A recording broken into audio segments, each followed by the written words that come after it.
Welcome to Midwest Paranormal Presents Paranormal Soup. I'm your host, Jason Bland, and tonight we have guest Eli Coberly. He is the author of a book I truly loved reading this last week. It's called War in the Hearts of Men. Eli is a former soldier, paratrooper, who's kind of gone on a spiritual journey and spent a lot of time in South America studying the Mayan culture, religions, and looking at how male and female energy has ruled over society. And how male energy is particularly ruled over the society over the last few thousand years, and how that affects us. You know, not talking about toxic masculinity. You know, I'm talking about the fact that there are certain traits of men and certain traits of female, and they're in all of us. Be it a female, you might have male traits. You know, there's these energy that flows. The Mayans had their calendar, and I'm really enjoying his book, and he gets really deep into this the idea of male energy, and I mean he's seen it firsthand. You want to talk about toxic? Go to what our military does overseas. We can get into all that. There's a lot. I truly love this book. If you're a deep thinker like I am, you definitely are going to want to read Men or War in the Hearts of Men by Eli Coberly. That's our guest tonight. A lot of weird to get to in the World Wide Web of Weird, and we will take your phone calls later in the show. We'll open up the phone lines. We got a lot to get to, so let's go ahead and get rolling on into it.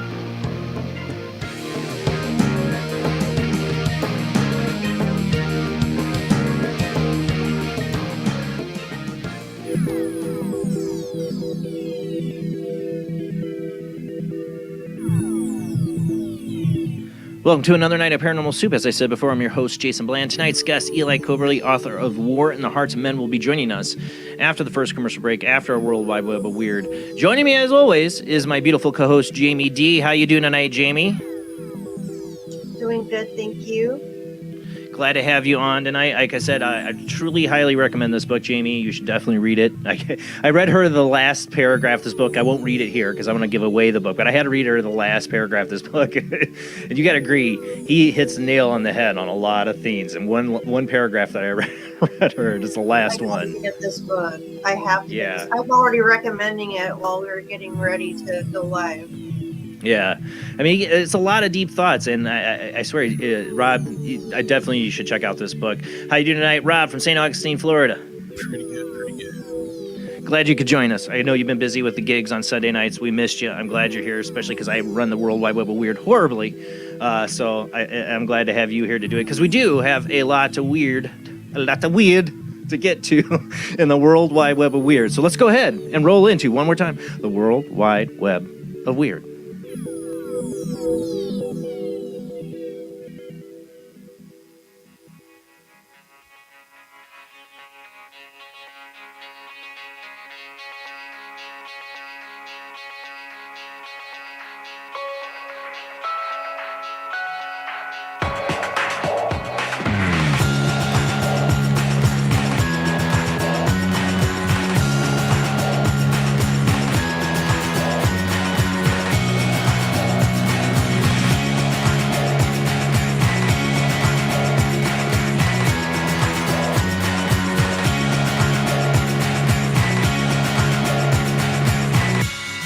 Tonight on the World Wide Web of Weird, I thought I would start off with the continuing story of some not disclosure, I guess, right?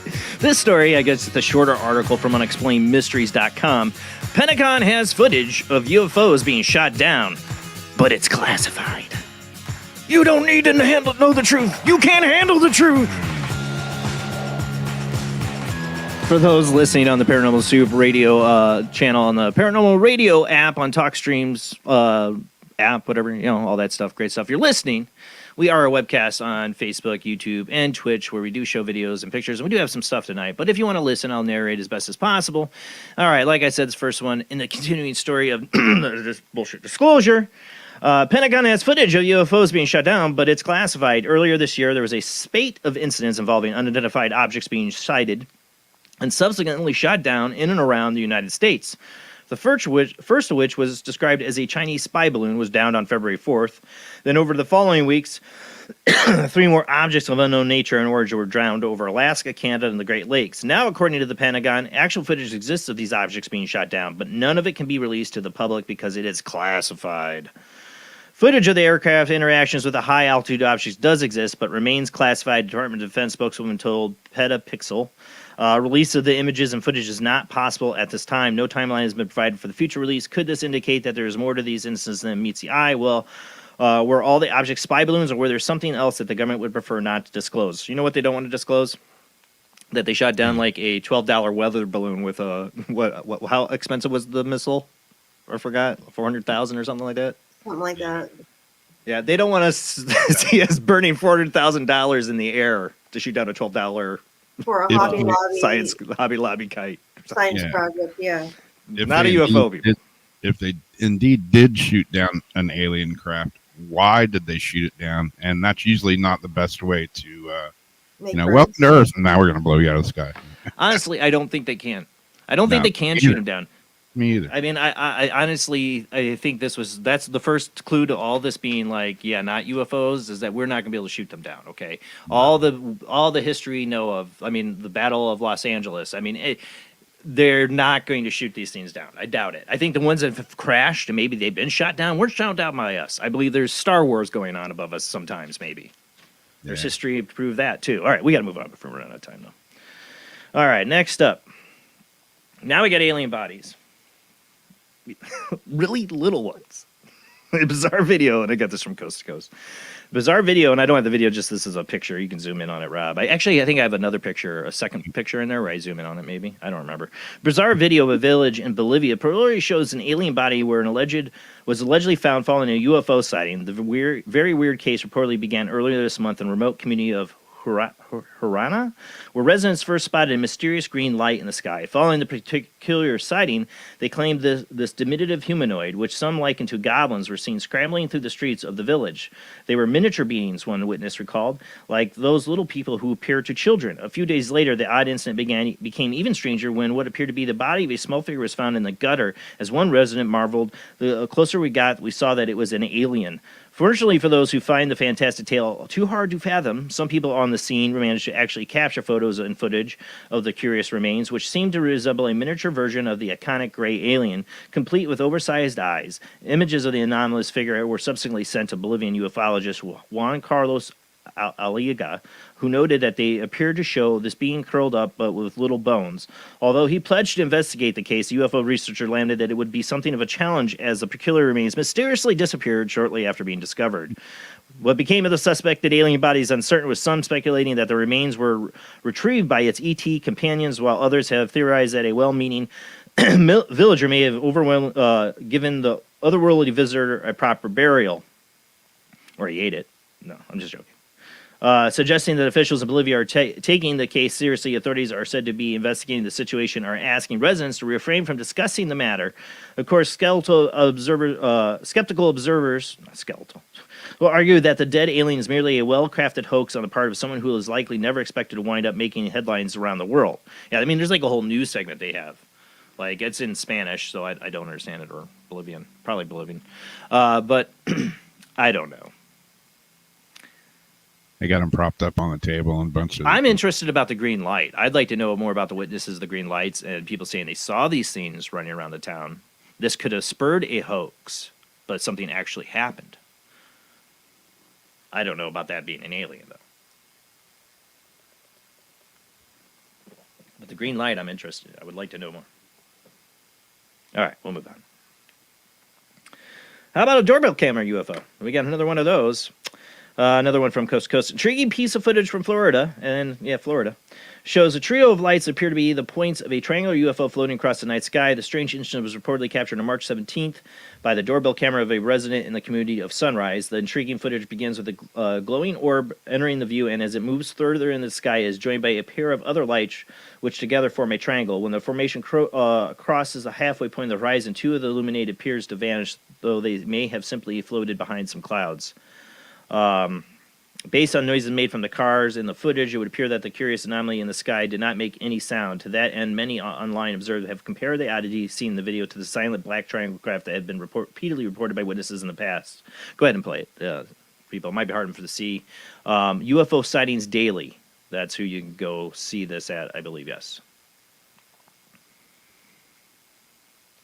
I think that's it. Let me check. Let me double check. UFO Sightings Daily is the YouTube channel. I do some filter. I don't remember if I did a filter on this, but I was examining it. You can see the shape of something almost in the clouds that is a triangular shape. That there's something there. It's not just separate lights. And you see it come from behind the trees. So I mean, this thing would be pretty big, wouldn't you think? I know it's hard to tell the size, but just it coming from behind the trees like that, proving that it's out in the distance. Wait, this is a doorbell. That would be humongous. Right? I don't know. Was it behind the trees when it started? Can you Yes. at the beginning? So I want to see that. I think it's going to do it again here. I actually zoom in. See it? Here it comes from behind the trees. It's right there. See it? Behind the trees. Go ahead and roll it back a few seconds. You'll see it. Does it look like it's in front of the tree and a part of it? Like, is it? See, look. So is that laid on top of this image? I don't think so. Then why does the light look in front, or is it just shining through the tree that bright? It shined through it, but it blocked its light. It blocked the bottom lights. The other light's already ahead of it. Mm-hmm. When we get the camera footage right there. But you'll see as it comes through. You can go back to the original. You can see it. It'll be blocked by the light. It's just not zoomed in. See, so that looks it's glowing weird. through. It's bright enough to get through the trees there, but it's behind them. You can see it glowing through the leaves. I don't know. I think it would be like huge, and people would be seeing like this huge ass. That people would be seeing it. Yeah. There would have to be somebody else that videotaped this, or another doorbell camera. Remember, what was it, the week before we had the 2 doorbell cameras of it? Yeah. Like, that's bigger than any military one like that. Yeah. All right, we better move on, though. All right, next up. They say child ghost. I'm like, how do you know it's a child ghost? When I first heard about this, don't play it. When I first heard about this, I'm like, yeah, whatever. Shopping. It was like, have you heard about the shopping cart ghost? Whatever. And I had a couple people ask me, and I was like, yeah, that's got to be, it's a shopping cart in a parking lot. How many of those you've seen just roll down? I'll never forget. I wouldn't stupidly pushed a shopping cart, thought it was going to go roll into the thing, was trying to look cool to my girlfriend at the time, and it turned totally awkward. It went downhill really fast and ran into one of my good friends now car. At the time we knew each other, we were good friends, and he come busting out of the car like he was going to beat my ass. So I was like, yeah, this has got to be nothing. But after watching it, I'm like, okay, this is something. Incident which occurred when 21-year-old Kobe Todd left work at a supermarket outside of Dallas, Texas.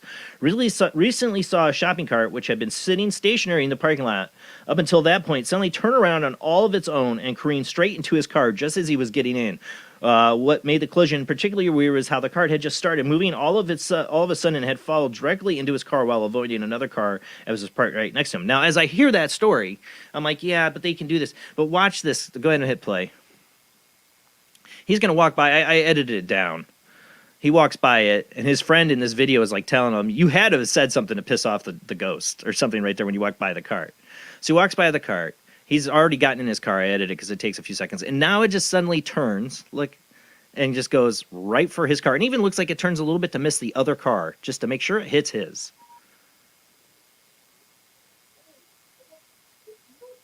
See how it turns a little bit? Just to make sure it doesn't hit the other car. And then make sure it hits his. I thought, well, I mean, it's probably just the parking lot and wind, but it's funny that it chased down the guy who just walked right past it. Or he's magnetic. He's Magneto. It is odd. I just think it's odd how it just turned and went right for his car. Have you seen this one, Rob? No, I haven't. Or just watch out for the shopping carts in Texas. I don't know. But he says, when I got my car and shut the door, I realized the car had been hit. I thought that someone had tossed it at me, but when I got out, there was no one there, so I went inside to get the video footage. Far from being at the work of a mere gust of wind, however, Todd believes that the spirit of a young child who has allegedly encountered during a paranormal investigation the day before was responsible. That's why they believe it's a ghost child. Maybe he was trying to play with me, he said. You can check out the footage. Blah, blah, blah. That's part of that problem. So they did a ghost hunt here, and then this happened. That's what it was. So obviously something's going on here at this place in Texas, and they know it. And so they're talking. We go watch this original video footage. It's you'll find it. Just put in Texas man claims little boy. Put that in. You'll find it right away. Recent search, and you'll hear his coworker going, "You had to have said something. You had to have said something to that ghost to piss it off." All right, let's move on.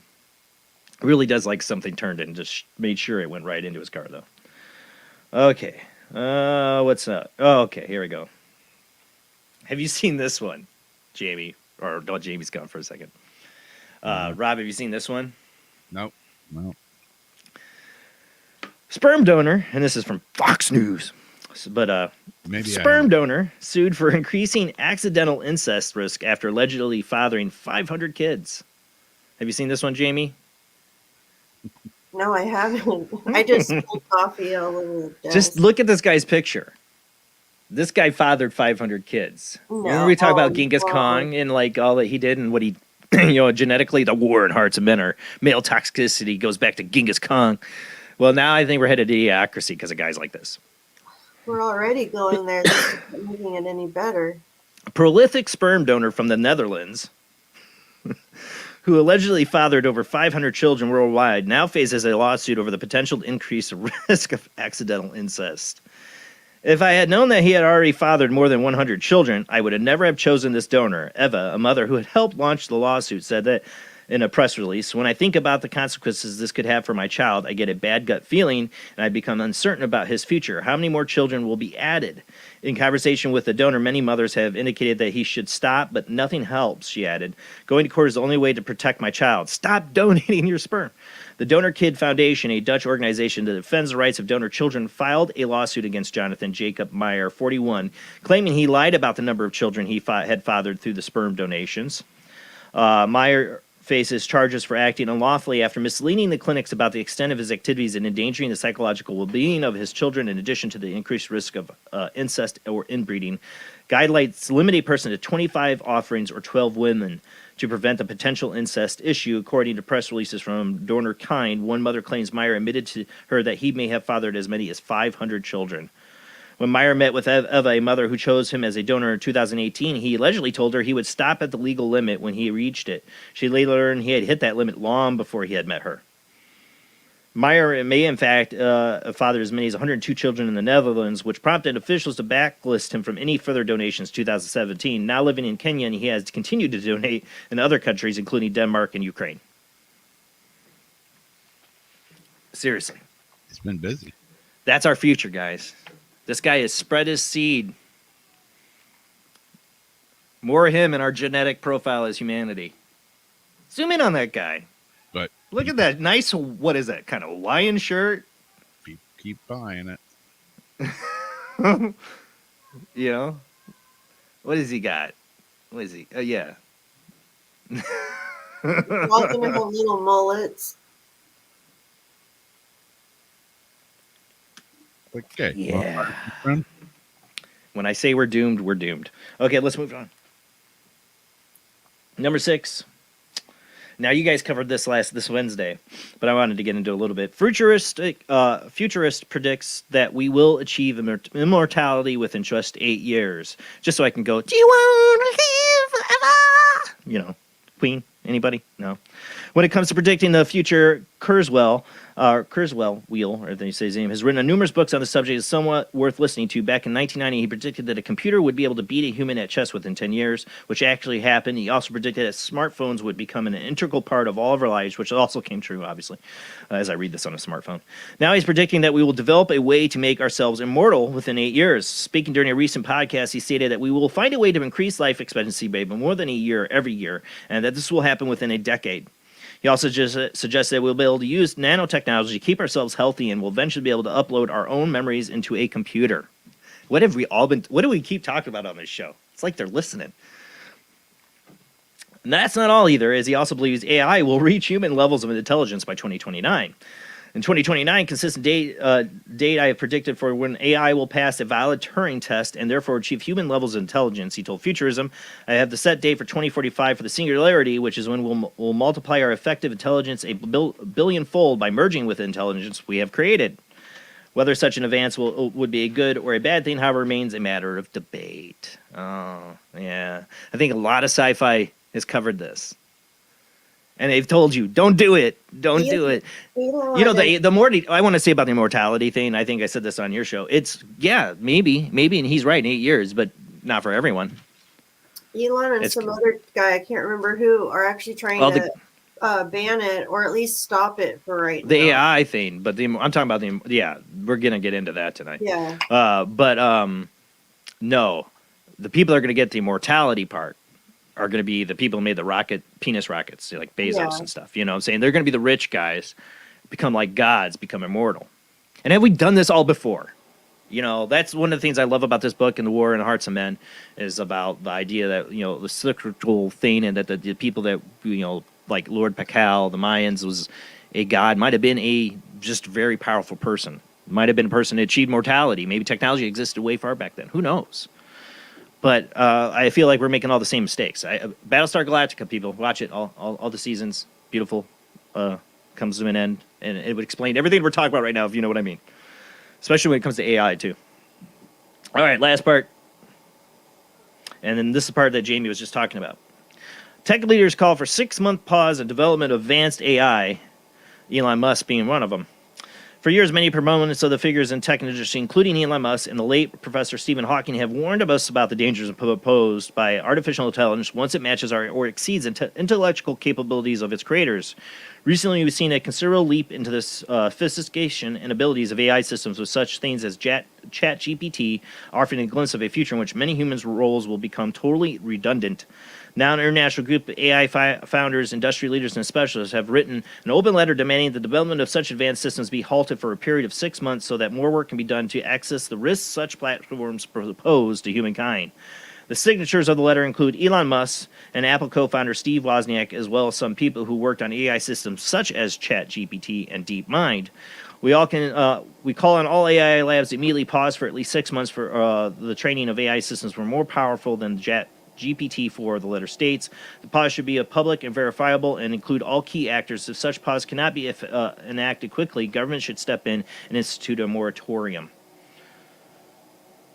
I mean, these guys are serious. I mean, they have money invested in this. Elon does. Big time. And they're saying we should pause it. I'm with them. Because we're about to enter an age where we can't turn back on it. It's going to control our lives like the smartphone. Just like the previous article was talking about how, do you want to be part man, part machine, part woman, part machine? Not me. I don't know. I mean, when I was a kid, the $1 Million Man seemed really cool.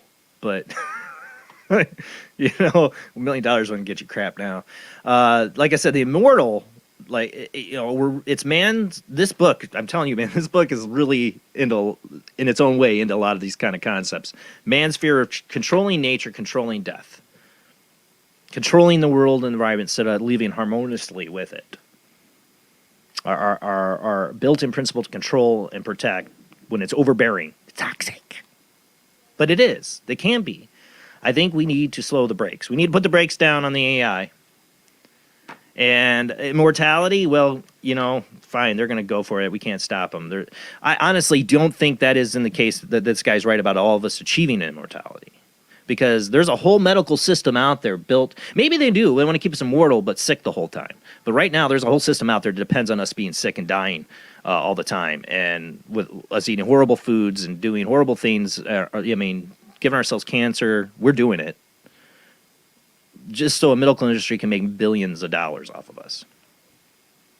I mean, I don't know if that's planned or not, but I don't see him wanting us to be immortal and never getting sick again. There's a lot of people who lose a lot of money. That's it for the World Wide Web of Weird. Little soapbox, sorry. I can't help it. But I'm just saying, you know what? I'm not a huge fan of Elon Musk, but at the same time, there's things he does I love. This is definitely one of them. And the Steve Wozniak, the putting it out there. These guys have money invested in this stuff. I know they do. So it's a big theme for them to come out and say, hey, let's slow it down. Let's slow it down.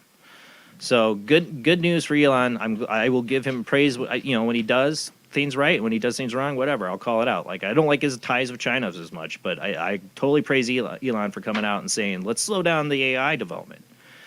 Because like I said, look how smartphones have changed our society. Look how all these technology changes. We're changing so rapidly, we can't catch up with the morals and efficacy of it.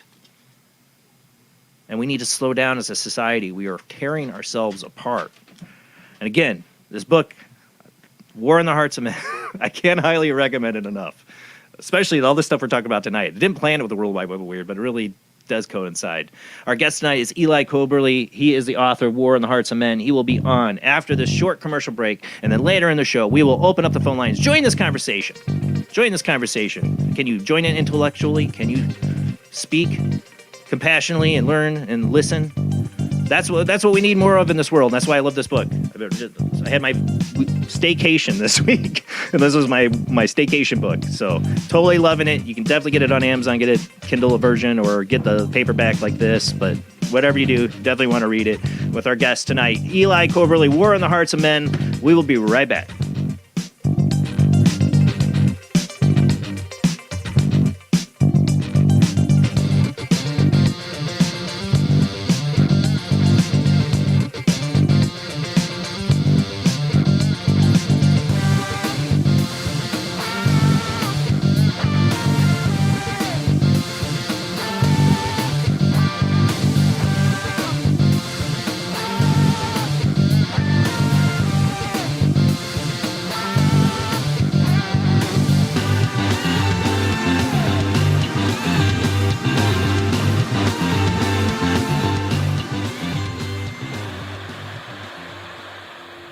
Join us every Wednesday night at midnight Eastern Standard Time for Weird Wednesday, the live stream, with your hosts Jamie, the Living Dead Girl, and Rob, the Phantom, where we'll talk about all things paranormal, including zodiac, astrology, tarot card and oracle card readings, live ghost boxing and spirit communication, where we'll do Voices from Beyond, the Cold Case Files.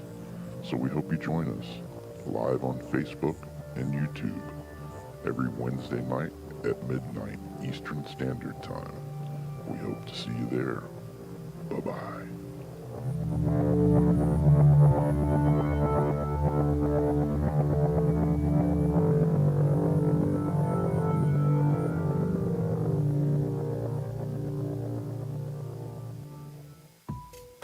Since 1948, Fate magazine has brought you reports of the strange and unknown, all of them true.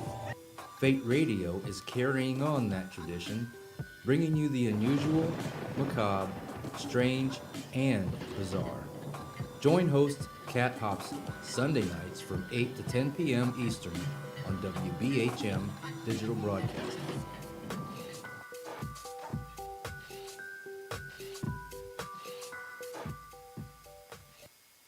Of the second kind, physical evidence of a UFO. Close encounters of the third kind, contact. From Steven Spielberg, the director of Jaws, comes one of the most ambitious and unusual films ever made. And what you will see has never been seen before. It's a cosmic mystery crossing what many scientists believe will be the next threshold of human experience. It is called Close Encounters of the Third Kind. It begins in an Indiana town and leads to one inescapable conclusion. We are not alone.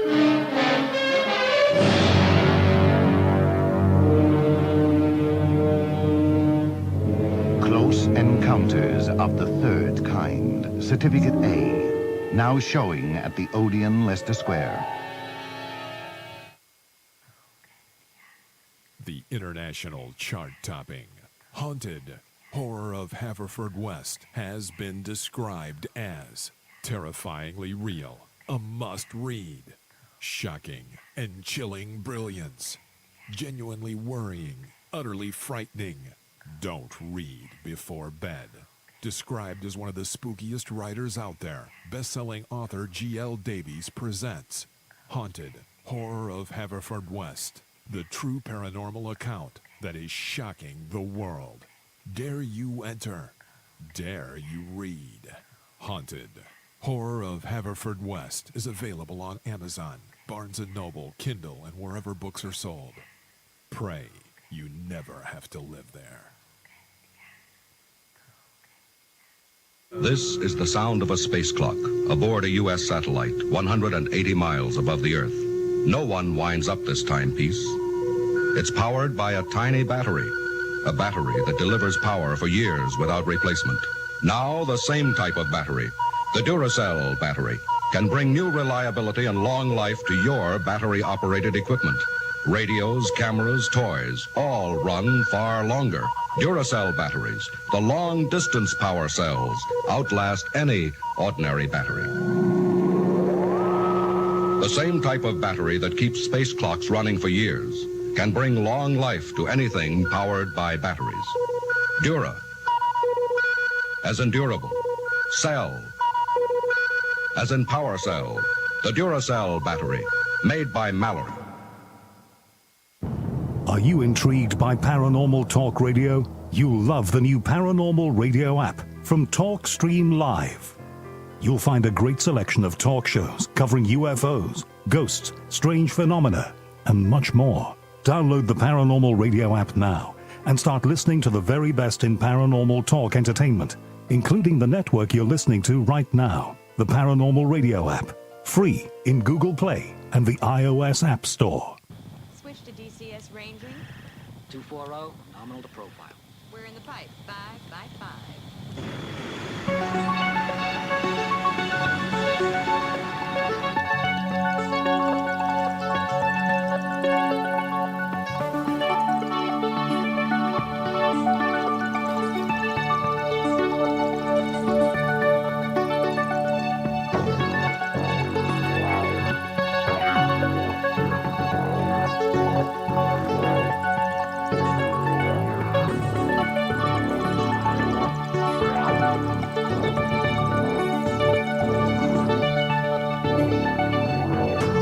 Tonight on Paranormal Soup, our guest is Eli Coberly. Eli is a world traveler and a seeker of truth through adventure. At 17, he left a small Pacific Northwest town to fulfill his dream of becoming an Army paratrooper. At 20, he was honorably discharged and began his search for a new dream. Eli's writings have taken worldwide to explore a few of the bigger questions of our own human existence, and his prophetic worldview combines military service, counterculture, and anthropology and archaeology of the world's religious symbols. He studied the migration of the indigenous and ingested their medicines, absorbed their art, and embodied their cosmo-vision. A yoga therapist, Eli has been a student of yoga for over a decade. When he isn't writing or practicing yoga, Eli can be found examining Tibetan Buddhist tradition, sitting in the ceremony with Maya priests, and traveling the caves deep into the Belize jungle. He currently resides in Northern California. He's the author of this book. It was my book during my staycation this week that I read. I totally love. In the War in the Hearts of Men. It details a lifelong quest to understand the Maya culture and its impacts on the present. The author shares his discovery of the odyssey of stone-carved symbols on the heels of the extensive travels to both the Central and South America. In this intimate and inspirational text, Coberly contrasts contemporary life with the past as he explores spiritual rituals that form the framework of the ancient Maya culture. War in the Hearts of Men, which identifies and interprets historical ideologies that suppress the feminine, displayed the cultural imbalances caused by rapid colonialism and resulted in the subjugation of native populations over many centuries. Furthers the journey towards enlightenment sought by those wise enough to learn from the past. I totally loved this book this week. Really made my week reading it. I highly recommend it. Especially the very last paragraph of the book, I read it to Jamie, and now she's like telling her mom, you got to get this book.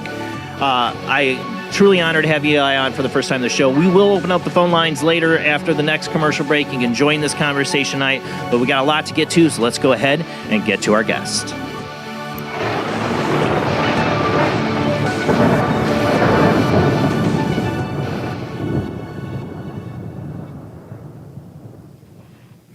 All right, let's hopefully have the guest. Let's enter the stream. How are you tonight, Eli?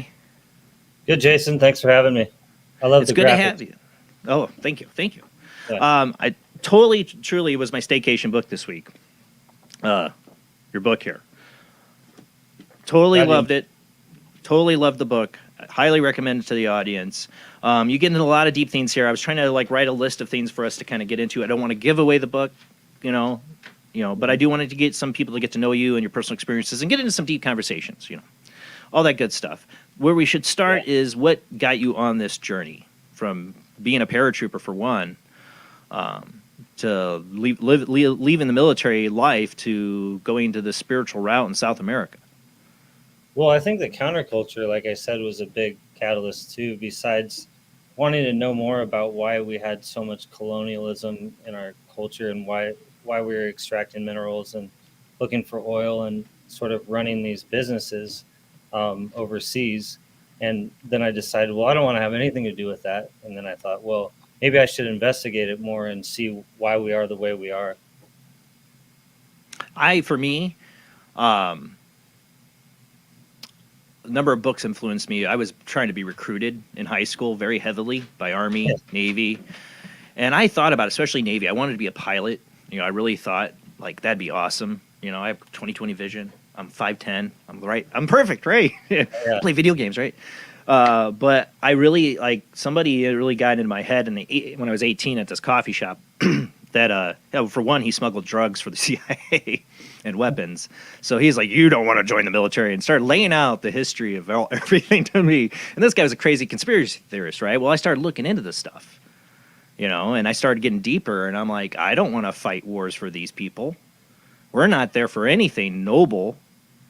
This is pre 9/11. When 9/11 happened, I didn't change my mind a damn bit. Because that didn't change my mind a damn bit, because it's all, call me conspiracy theorist, but it's all connected. And we go to these countries not to bring freedom, America. It's a theory. We need to get rid of the whole conspiracy part of it. Yeah, well, they put that together after JFK, right? But we're there for mineral resources. Afghanistan, Iraq, it's oil, it's cobalt, it's all the stuff we need, man. All the stuff we need. And if you're a country that's got rich minerals, you better pucker up, because we're coming. Or China's coming. Or Russia's coming. Because that's the thing. There's no good guys. Mostly China. There's no good guys in this. So that's why I decided not to join the military. Yeah, it's sort of like someone has to do it, but, consciousness is changing slowly, where we don't need to do it as much anymore. The the need to put up borders and boundaries is sort of becoming more and more obsolete all the time with the web and everything. Well, yeah. I mean, I think we're becoming more of a world culture. Like, people, we don't want a new world order and globalist and I don't want that either. But I do love the internet and people come together from all parts of the world. I have friends I've made because of technology.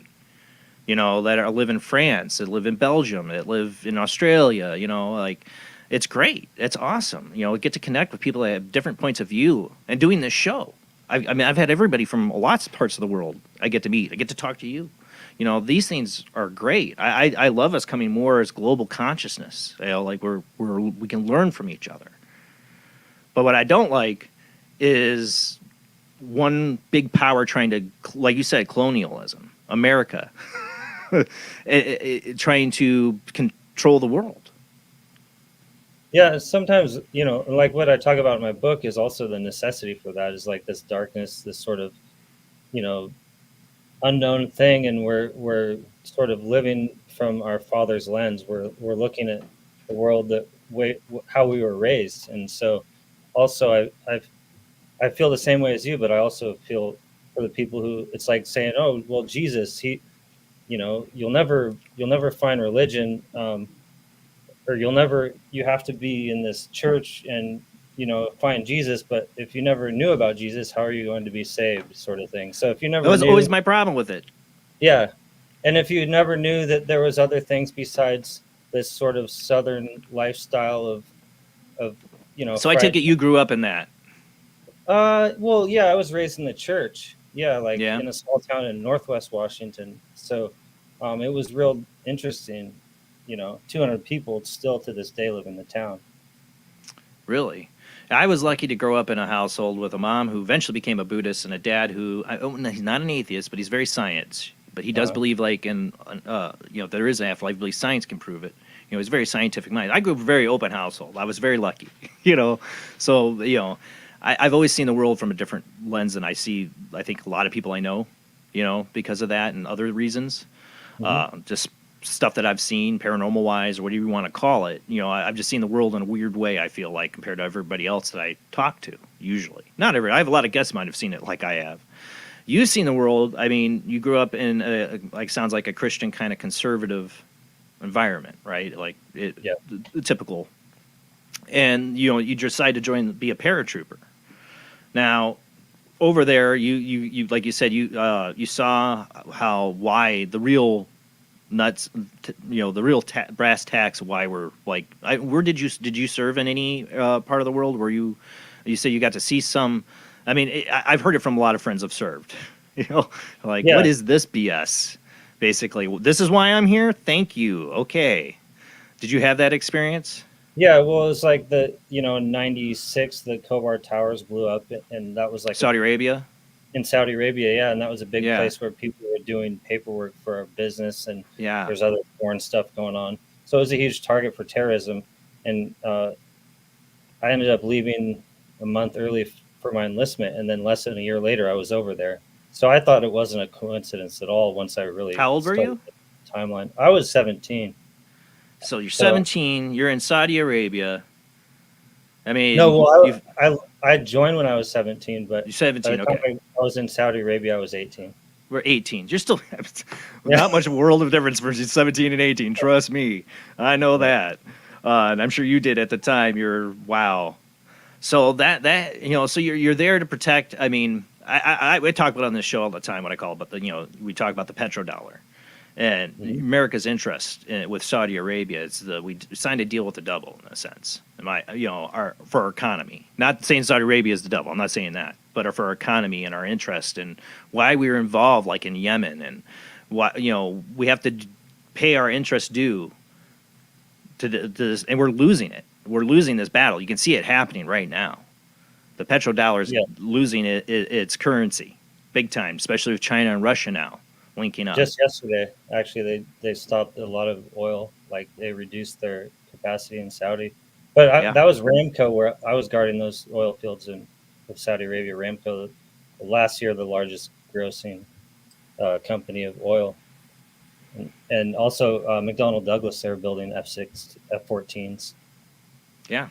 I mean, that's the deal. We give them a lot of weapons and planes and make sure their interests are protected from like Iran or wherever else. And they sell our oil or sell their oil in U.S. dollars. You have to buy it in U.S. dollars. That's the simplicity of it. And really, our whole economy is tilting on this. Has been since Nixon.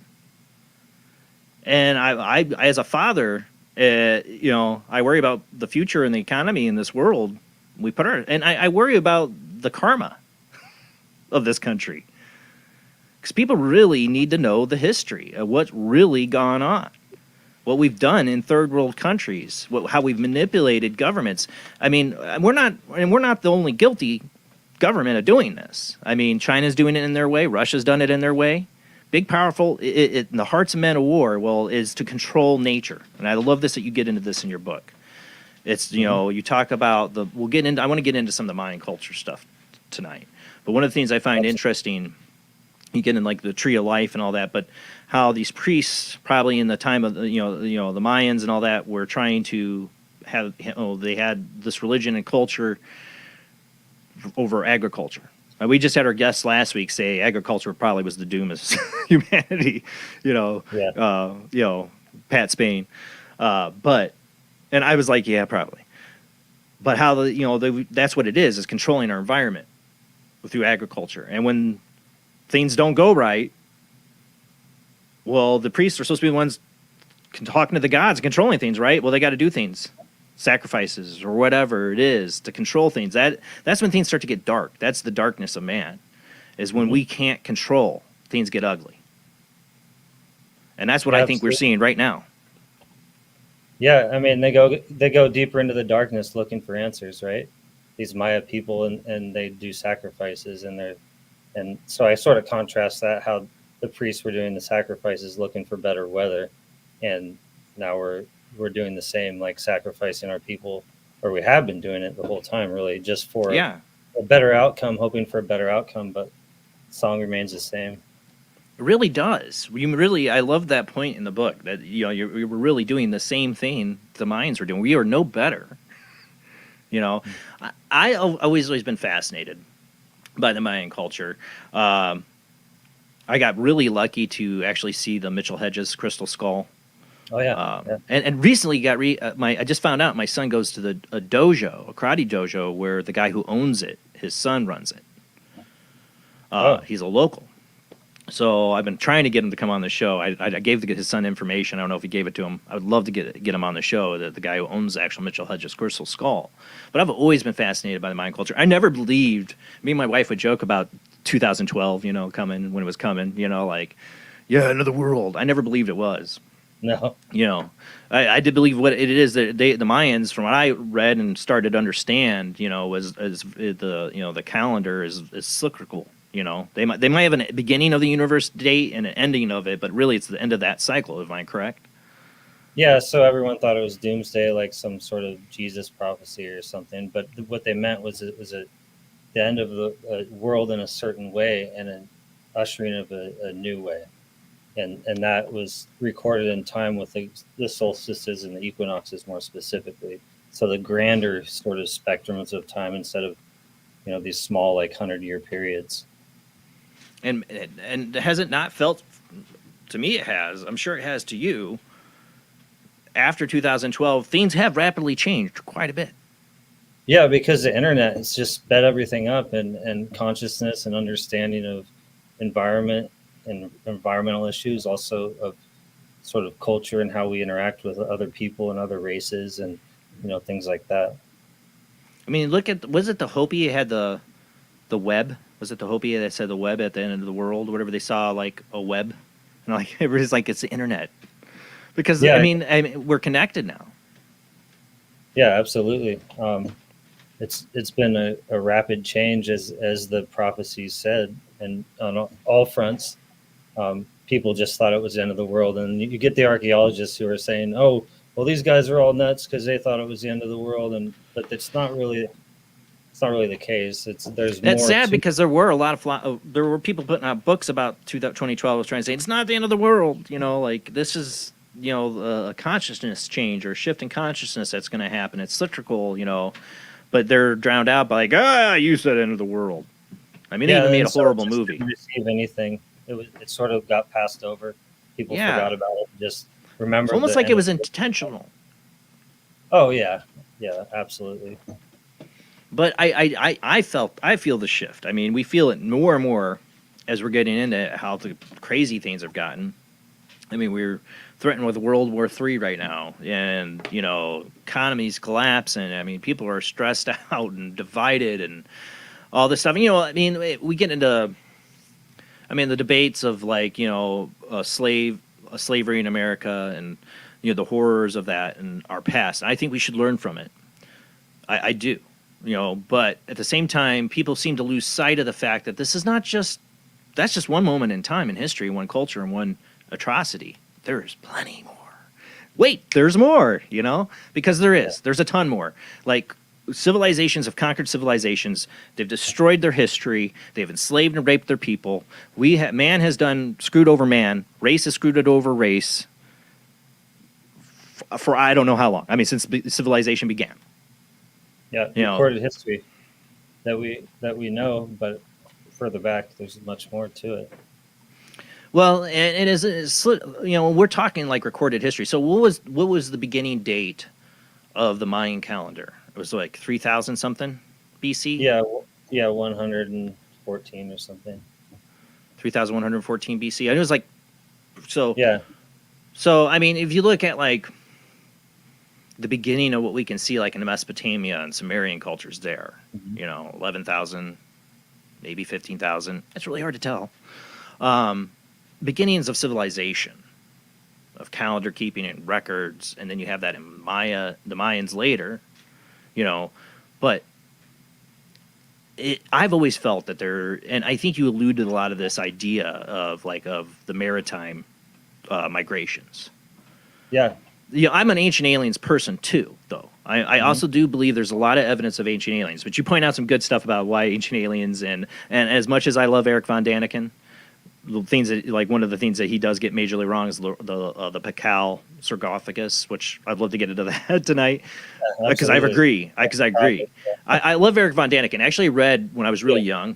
My mom had a hard copy of Chariots of the Gods and read it, and I was like, whoa, just because I wasn't a religious text, and I always was really interested in history and the Old Testament and all that stuff, and I always felt it was aliens. And when I read Chariots of God, I'm like, see, this is somebody else that thinks it's aliens.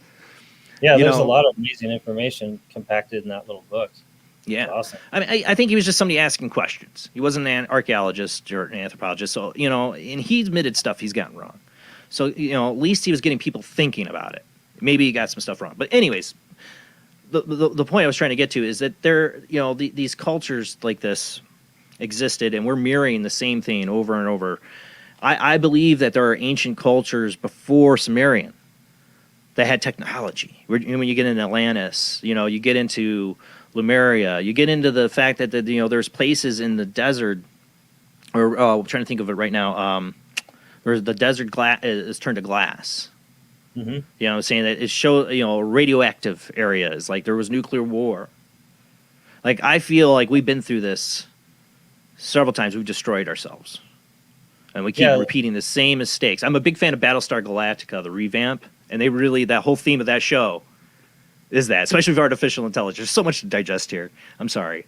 There's so much after reading your book I want to get into. But your experience of going to South America and seeing these cultures and the Mayans, what do you think about all that? I just threw out at you about ancient cultures and that we've done this all before. Well, it's like the Navajo and the Hopi. They say it's a fifth world, and the Maya. Right. If you read the creation story of the Maya, that book, it's called the Popol Vuh. And it talks about these different people that were built in four worlds or so, and they all didn't do very well, so the Creator destroyed them. And then they talk about the flood, just like the Bible does, and so it just makes sense that there would be other trial periods of other civilizations, and whoever it is, even if it was like someone sitting behind a computer saying, "Oh, let's get rid of this one, didn't work out," or the Or maybe Nature. not. Maybe we're just blaming a higher power, but it's just collectively we screwed up. Yeah, could be. Because right now we don't need a higher power to destroy ourselves. And this this fifth world, whatever, we're on the well track of doing it all to ourselves. Yeah, it's just the mystery for me is the sort of nectar to the whole thing, is knowing that we don't know everything, but also being able to have a challenge to learn more or to find out more. Yeah, that's always been my premise, is I have no idea. That's where I start from.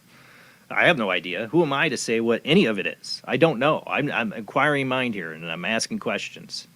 And I think that's what you're doing too, and I feel it in your book. On your travels down to South America too, I love a lot of the stuff that you reference between the similarities between you being into yogi and the Indian traditions of the Vedic, and then to the Mayan cultures. You want to talk about some of the similarities and stuff of that you encountered between those two ancient, traditions or religions, you could say? Yeah, one of the most basic that I think that a lot of people haven't really talked about is when you go to the tomb of Pakal, or where it was used to be anyway, or where you can't go in the center. It's down there still. They didn't. But basically, right behind that is the cross group, and there's 3 pyramids, and they're just like Egypt, as far as on the Giza Plateau, they're spaced the same way, like the Orion's Belt. Well, behind that is, and around Pakal's sarcophagus too, in stone, they have the mudras, right? And the Maya people are doing mudras. And so one of the things that you'll see too, if you go to Tabasco and you go to the other side of Veracruz or Villahermosa, you'll see statues and carvings of a guy like with his feet behind his head. And I have a photo of that on my website. So yoga and tradition wasn't just limited to the Far East. And also we have concepts like Akasha, or the Akashic records, or the ether, and the sun, moon, and stars, the worship of that wasn't just limited to yoga. So I kind of talk about, or to India. And if that's a reality, then what else is a reality? Like, where else are people traveling, and how did it used to be? I think that one of the biggest similarities that you point out quite a bit in the book, especially you get into yoga, is the Kundalini. Yep. And the serpent and the symbology that I've always recognized it when I've looked at Mayan culture and the stuff I've seen of what's left. And you get into Quetzalcoatl and the serpent snake. There's a lot of this serpent stuff, but I really do feel like it has to do with the Kundalini energy. And it's possible. Look what destroyed the Mayans. They believed a white guy with a beard's going to show up, and it was all over. Like, their calendar told them that. Yeah. And they do it. They knew it. And lucky the Spaniards all wore beards and were white. What if they showed up and they had no beards? What would happen? I don't know. They really overrode them because of their little bit more, I guess, technology and prowess at the time, warrior wise. I don't know. It's crazy how little of a force took over a whole civilization. Yeah, I think the smallpox helped too. But. Yeah, really, that's what really did it. Sadly. But it's just the symbology kept on showing up on their shores, and the people would forget. It's like 1,000 years go by, and they're expecting another white person to come and save them, right, with a cross. And so that's why I talk about in my book the whole symbology, how it's continually, going. And it was carried from something. Something happened in their ancient past that they believed another white guy with a beard was going to show up. And things were going to change. Yeah. It almost feels like there's a time travel that ended up crashing there, and he had a beard or whatever, and then he had to leave, and he said, "Hey, when next time a white guy shows up here and he has a beard or whatever, you're screwed." Yeah, well, they knew it. Yeah, Jose Arguelles, he's a mystic, and if you read some of his books, he talks about that. But the Kundalini thing is, the serpent was everywhere. It was on all of their stuff, and it was on all the other places and throughout the world in stone. And that's what kind of got me. It's like, wow, this is interesting. And what do we know about the spine and the Kundalini energy and how that works with other symbols? I have to go to the chiropractor tomorrow. I've had horrible lower back issues lately. But there's something in your book that scared the crap out of me because I don't remember who you were talking to in the book, but they said to you, don't get a root canal, and you're like, I think I already had a couple, and me too. You know, because it affects like the 32 teeth affect the 33 organs or something like that. They're tied to the nerve endings. I'm like, I had to get a root canal. I had to get one. It was hurting.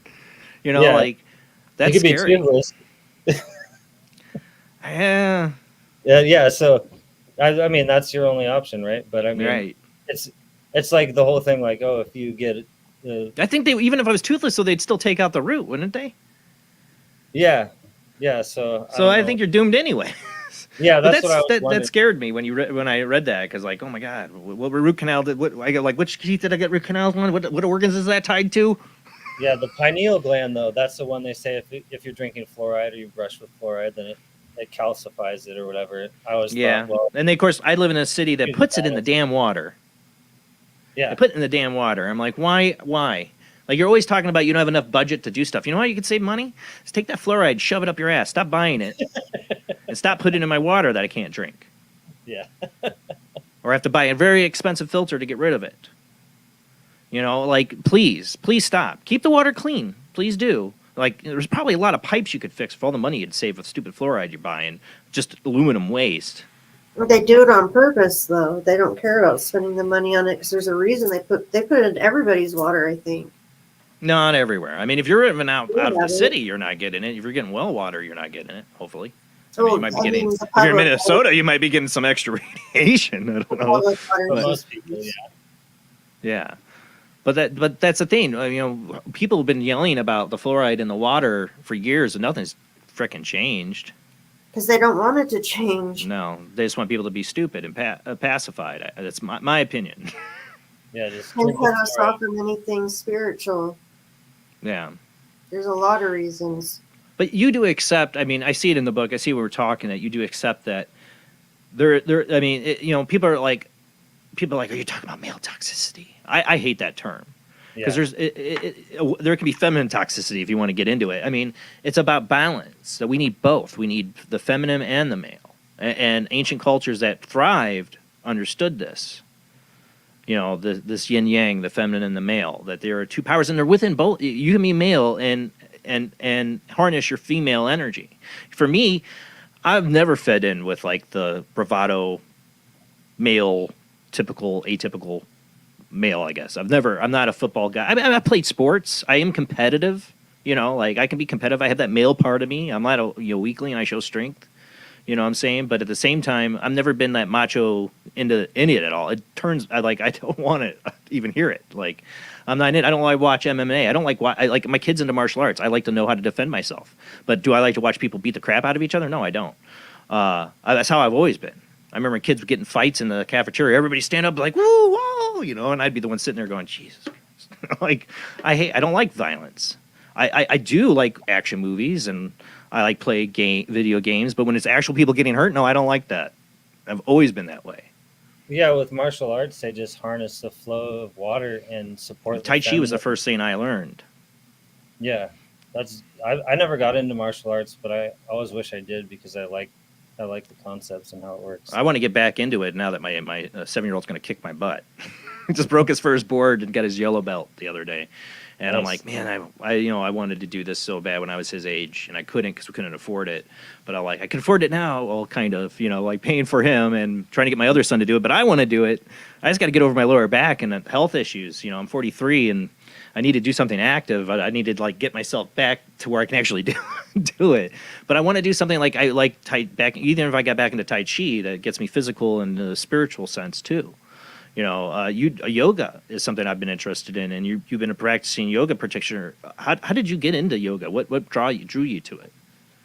Well, I ended up in the Midwest. My friend was getting a PhD, and he was kind of checked out with psychedelics and is getting a divorce. And he was a yoga teacher, and he said, "Come to yoga. We get drunk at night and take different drugs, and then in the morning I'd wake up with nothing to do." And he'd be like, "I'm teaching a yoga class." And so I just started going to yoga, and I was like, wow, this is great. Work all those toxins out. Yeah. That you just did last night. Yeah. And then it changed. I didn't want to do them anymore because I realized the value of yoga and the value of being healthier and having a better approach. Yeah, I've wanted to get into yoga. so bad. Like I said, I have a real bad back. But it's just something that's always called me. Like a lot of the Indian traditions, I've been getting more interested in because I had my own experience of Kundalini before I knew what it was and chakras. I thought I was going crazy or I had cancer in the brain or something because I could feel like this pressure coming out the top of my head. And then I'd feel this swirling in the front of my head, and then I'd feel it in my chest. And like I'd heard about chakras, but I never knew it was about a spinning wheel or anything like that. It was like my early 20s. And then somebody said, "Oh, that's your chakras." I went in this New Age store and I got a book and started reading up. I'm like, "Oh, okay, that just totally explains everything I'm feeling right now." And I could feel energy. It's like I had a little awakening moment. And I've read other people, David Icke. I'm not saying that David Icke's right about anything, but he gets in a lot of stuff. And he had his moment, and I really believe he did. He was in a Mayan ruins, and he had like this shot of energy go through him. It changed his life. It was Kundalini, and I believe him when he says that. Now, I'm not saying he's right about all of his conspiracy theories or anything like that, but I believe he's an honest person. He believes in everything he writes and does. He believes in it, trust me. And he had this experience, and other people have too, that it's like you just, like, what is this energy going through me? I don't know why it happened to me in my 20s. And I'd like to get back into it. And I feel like part of my lower back issues might be because I have blockage. I know that I need to get back into this. Yeah, that was my experience too, Maya Rune and the energy of Kundalini, for sure. And also, I did go to a New Age store and got a reading, and that absolutely changed my life. Yeah, I was surprised. It's easy for me because like I already was into it. Like since I've seen stuff since I was a little kid.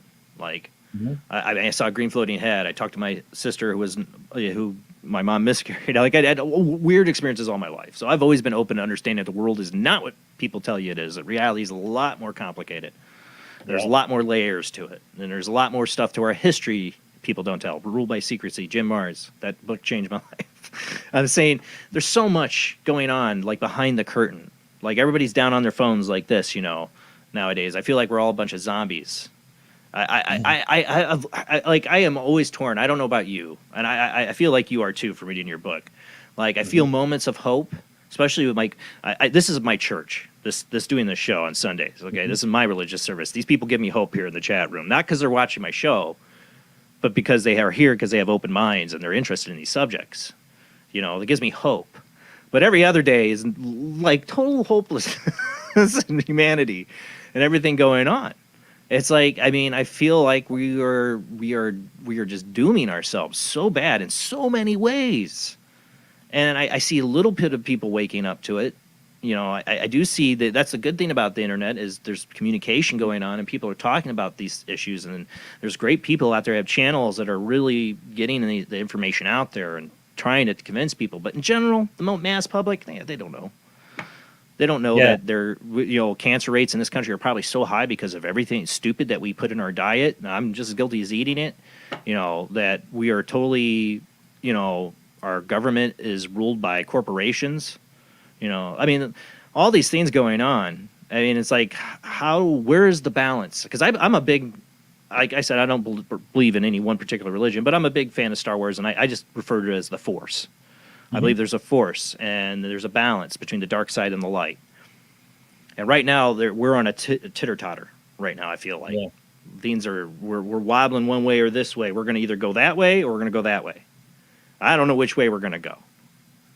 Well, that's where I feel like we're at right now. Hopefully there's something more beautiful than what we've had in the last couple of decades and 100 years or so. Thousands of years. If you look at it, there's not been a lot of... There's some civilizations that prospered for a while. I love that you putting out in your book too how, like look at Washington D.C. and like how we've taken on the symbolism of other cultures, like Rome, Egypt, like that's not gonna be us. That's what I feel like we're trying to say. Yeah, but we keep on doing it, and we think it's not gonna be us, but we're using the same roadmap. Right, and the same symbols with the same putting up the same phallic symbols right in our capital, our country. Yeah. It's this energy. I feel like we are. I think things are so tumultuous because we are going through some kind of great change. Is that how you feel?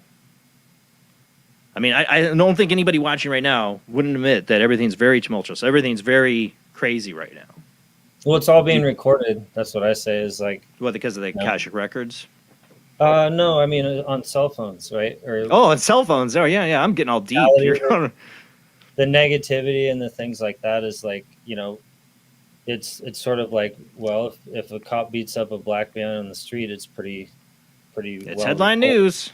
Yeah, and so whatever is going on, but also media is so full of yellow journalism that it's spun in this direction of you literally get on your phone and your phone gives you your own news. It's not the news of everything. That's what they're competing with. That's what they're competing with. Because, I mean, the news isn't in control anymore for your attention. Because they have to compete against this news app, or your Facebook feed, or your Twitch, or your Twitter, or whatever you got on your phone, or your TikTok now. Dear God, you got 12 seconds of people's attention spans. And China spying on everything you do. They got all this to compete against. The only way they can get you is like, don't lose it on! Yeah. The only way they're going to get your attention. They can't be like, look at this kind act this person just did for this person. Isn't that special? Nobody cares. It's got to be hot. It's got to be sexy, and it's got to be scary as hell. You got to scare the crap out of you. Right? They like the cat video. People still like the cat videos. Yeah. Well, that's the thing. They could do that. They should try to compete against it and put up a bunch of fuzzy, weird, warm stories. But they know that in the end, that's not what gets people. Yes, it isn't. I love seeing the fuzzy stories, but what gets your attention, makes you perk up and stop and click on their article or stop on the TV if you still have cable news. I don't know why you do. But whatever you're doing, to get your attention, the mainstream media, corporate media, is going to put the most sensational, stupidest headline out there. It can be a complete lie. Yeah. But they do that because they're run by the government, and everything that the mainstream media puts out, there's agenda. I don't even like to say the government. The government's filled with a bunch of bureaucracies. Hey, whatever you want to call it. It's corporations and global elitist. Yeah, the elitists, the top elitists. But it comes down to those same people. How do I know that? Because they have things like the World Economic Forum where they literally tell you what they're going to do. Mm-hmm. And how they're affecting and trying to change society. Everything's out there. You just have to look. This year, did you watch any of the World Economic Forum stuff? Did you have to see any of it? Did you see, in particular, the one where they wear a headset that can monitor your brain waves? Did you see that demonstration? I didn't see it. They have this demonstration, World Economic Forum. And this lady comes out, or this guy comes out first, and the lady comes out at the end. But he comes out and says, it's like, new, we're going to present you with this. It shows this cartoon of this woman with this headpiece on that little ear set that monitors her brainwaves at her work. And it knows to play her favorite music. It does this in the video, whatever. And then her boss can monitor and see that she's getting distracted by her coworker over there. Her brainwaves have changed. Oh, no. She's afraid her boss could tell that she's looking at her coworker. Oh, no. She's like afraid about her own brainwaves in this video. But then her boss congratulates her on how good of a job she did on something, blah, blah, blah. And then she comes to work next day and find out that I think it was the coworker. It was like embezzling money. And now the FBI wants all the brain metadata. And then she's like, oh, my God, what did they think I was involved with him just because I was thinking I liked him? And, oh, my God, they're going to read my brain metadata and all this stuff. And it goes into this whole thing. And then they come out and they said, what do you guys think about this? A bunch of people are like, no. I was like, at least they said that. She goes, well, too bad. It's already here. This technology already exists. Yeah, I'm writing sci-fi. My next book is sci-fi. Really? So kind of like that. Dystopian, nightmare sci-fi kind of stuff? Yeah, but it's also positive and, the meek inherit the earth kind of thing. That's how it always has to be, Star Trek. What I'm saying? Like, They didn't get to Star Trek until nuclear World War III. Like, they had to destroy everything to rebuild this. That's the basic feeling in most sci-fi futurism, I feel like. The only way we get there is if we destroy everything and start over. Yeah. That's I'm afraid of. Yeah, I mean, you can't have creation without destruction. Yeah. But, I'm afraid. I mean, maybe we need it because if we don't, we go just on a path that ends up being like Idiocracy. I don't know if you've ever seen that movie. Oh, yeah, absolutely. Yeah. I mean, if we stay on this path, we are going to live in big garbage dumps. Yeah. People are going to be dumb as hell. I like money. I'm saying it's going to be really dumb. I mean, so maybe we do. Maybe we need a fifth world, or I just don't see how we. I don't see how we change things. Like, I mean, all we can do is work on ourselves, better ourselves. That's what I tell my kids is like, you can't, and I tell other people, you can't control what's going on in the world. You can't control what other people are going to do. You can only control what you're going to do. Thich Nhat Hanh was one of my favorite Buddhist writers and always said, peace is every step. If you want peace, you have to take the steps for it. That's all you can do. Yeah, the walking meditation. Mm-hmm. That's all you can do. It's an inside job, really. Oh, yeah. Oh, preaching to the choir on that one. Yeah. I mean, your last paragraphs in the book, like, hit the nail on the head. Really do. I don't want to give it away, but they really hit the nail on the head about what's going on in this world. I mean, you can look at even what you don't mention Ukraine, but you can look at what's going on in Ukraine. It's the same deal. There's so many mineral deposits and things in Ukraine that people want. We got to destroy that country so we can take it over and make sure they're completely tied to us. That's what's going on right now. And Russia wants the same. They want their hands on it. China does too. Yeah, I love that you're the only one who's talked about this. All the other interviews, people haven't addressed this. Me talking about that part. I love to talk about it because it's happening right now. It's endangering this world in so many ways. I mean, we've really screwed the pooch, and I don't care about politics. I don't. They're all stupid. We get into politics, but I can point out both parties and their hands in all this mess. Yep. Both presidents recent and more presidents. I can go down the list of presidents and their hands and ties in this military industrial complex and where we're at right now. Cause they're just puppets, man. Mm-hmm. They're just puppets. They're just the face they put on whatever plan they want them to get going. And that person can be a complete clown and maybe screw things up for them. But in the end, they're going to get what they want. That's where we're at. They're getting what they want. Maybe not totally. I think the plan's gone off the rails so much in Ukraine. Big time. Yeah. But that's the thing. They're willing to bring us to World War III for it. I mean, look at Afghanistan. We just said, it's just... I mean, what was that for? Minerals. I mean, we should have never... Yeah, well, yeah. And don't forget the opium trade, too.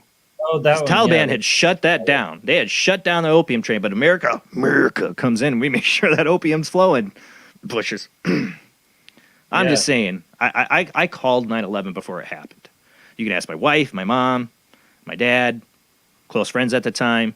Months before it, I kept saying, there's going to be some kind of terrorist attack in this country because we have to find some reason to get in the Middle East. It wasn't psychic. It was game theory that I was doing in my 20s. Like, I could see where we needed to do. We wanted to get in the Middle East. There's a whole point of getting George Bush, little George Bush elected because we were going to the Middle East. This is the cartel of people we need and interests that are involved. Yeah, for me, I mean, they kept it open. The Bush Senior kept it open for Junior, and I was in between the whole thing. It was still a conflict over there. Yeah, it's money. It's money, it's power, it's control. It is the war in hearts men, right? Well, there's women behind it too. And, I'm saying that it's not an attack on men. It's an attack on this energy and perspective of controlling and dominating somebody. I have like an inner button. Like, you want to know what my one red hot button is when somebody tries to control somebody else.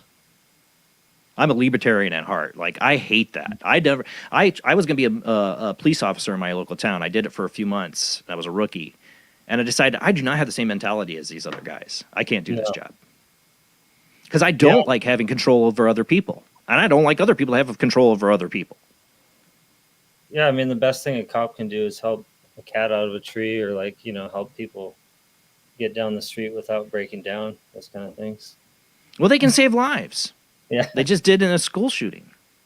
You know what I'm saying? Cops, you do want there. I'm all supporting of the cops. I'm saying the mentality of, like, the drug war on drugs. Yep. Like, I'm all for, paying our officers a good pay, supporting our police to protect us, but not rule over our lives like some state police, oligarchy that raids our homes because they want to know what we're ingesting into our bodies. None of your goddamn business is what it is. You know, I'm all for Like- supporting the police to protect the citizens, not from themselves. You to each their own. But in a sense of going into rushing into violence and fire, or just whatever they got to do to save somebody's life, put their life at risk for a crappy pay, give support to them for it. But the laws and the bureaucracy that's created by they, them, the man, whatever, become of these dumbass laws that and it's all a money industry. It's the prison system is a whole money industry. Yeah, I mean, I went into a bookstore once, and the guy was 40 years in prison in San Quentin, and all he did was like Shawshank Redemption himself, and he made this big. He was a bookbinder, so all he did was he made all these walls of books, and in the center he was watching Magnum PI like he did when he was in prison out of this little black and white television. But like he never left. That's where, huh? So it's like he never left. Yeah, well, he had to recreate it. He was like, I got to go back. I've been He's conditioned. Yeah, he's conditioned. He wanted it.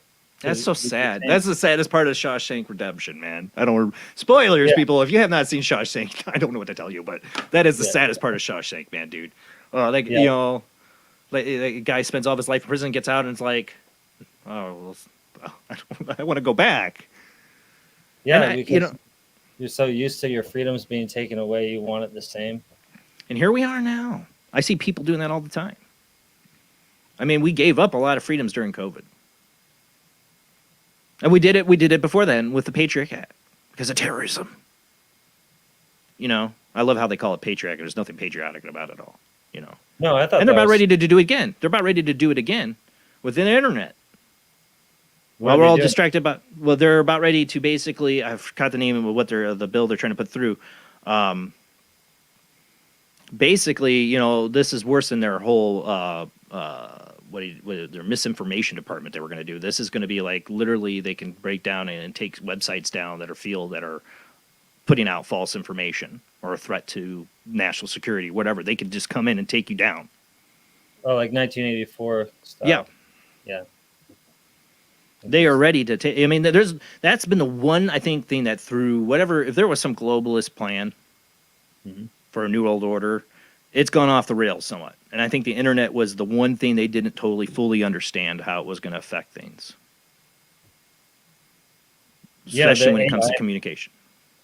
Yeah, the AI thing, like what about how Elon wants to stop the AI? Do you think that's legitimate, or he wants to be the first one, kind of thing, like the moon? Maybe his self-interest is in there. Yeah, like I said, I don't know if to trust the guy or not. I don't like his ties to China. I praise him for saying put a pause on it, please. And so did he's not the only one. What's his name from Apple? I can't think of his name. Also, yeah, he came out and also said we need to do a pause on it. I mean, even some of the people who worked on ChatGPT are saying, yeah, we need to do a pause on it. I think that they have money interested in it, definitely. So I think it should be a big pause concern. I'm saying do a pause on it. I don't know about you, but to me, it's going to revolutionize and change things to a point that society can't culturally catch up to. I don't fast. I don't want my daughter to be a cyborg. That's why I wrote this. No, me neither. Yeah. Oh, yeah. And then the nanonite technology. We were talking about immortality. I forgot the guy's name. Predict a lot of stuff. Says in 8 years we will achieve immortality. That's Kurzweil, or was it?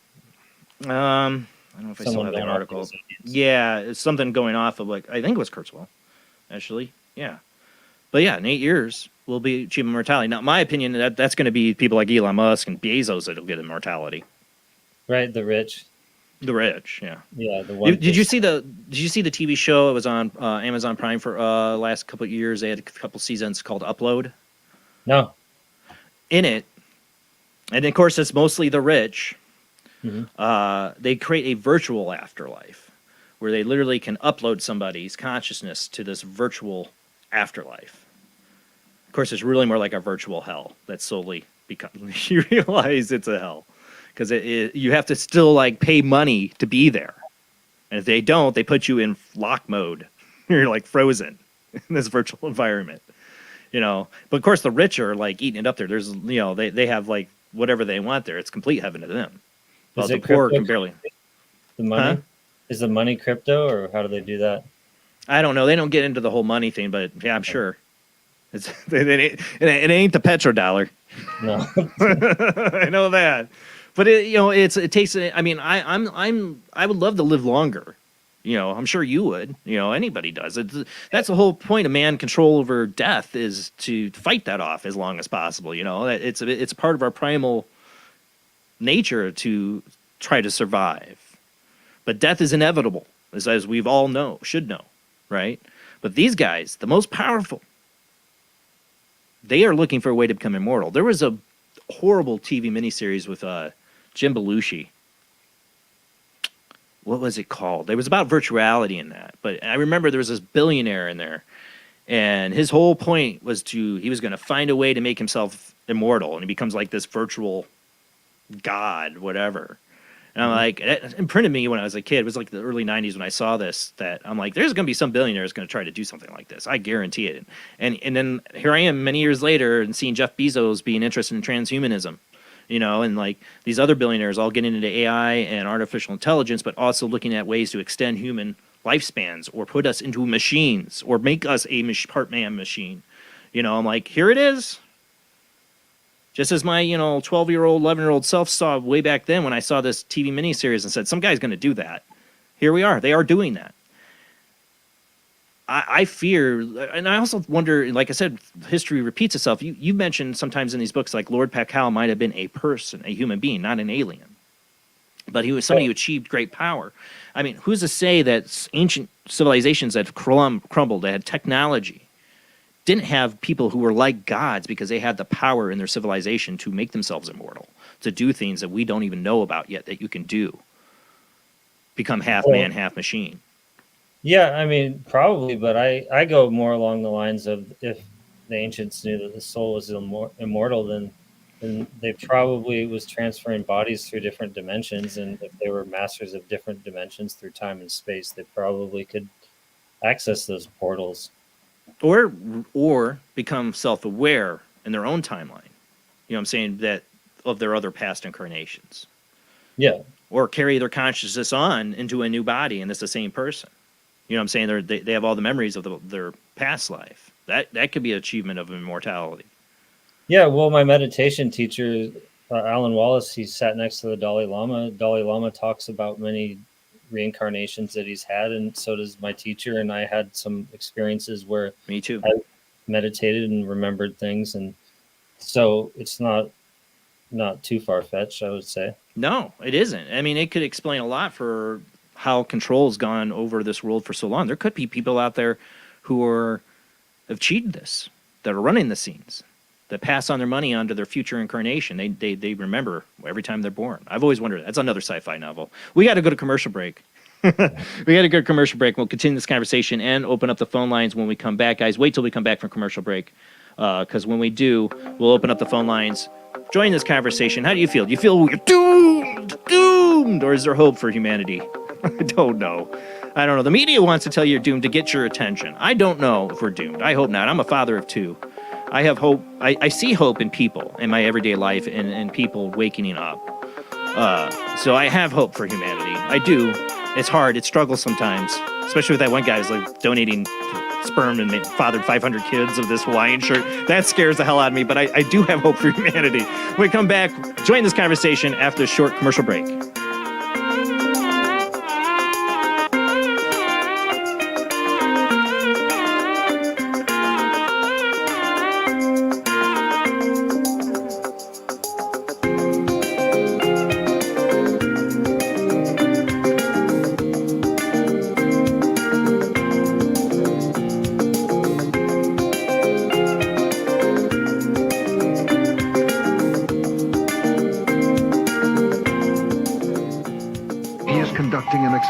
Into the combined effects of sensory deprivation and hallucinatory drugs. The subject of the experiment is himself, and the experiment is out of control. Can Russell's Altered States, a film that must not be missed, is in the West End now. Altered States, Certificate X. Do you wish for more paranormal and spiritual content? The Paranormal Chronicles magazine is a free digital magazine crammed with the very best in paranormal and spiritual articles and features. No sign-up, no subscription, just free reading and knowledge for you. Read today at www.paranormalchronicles.com/magazine.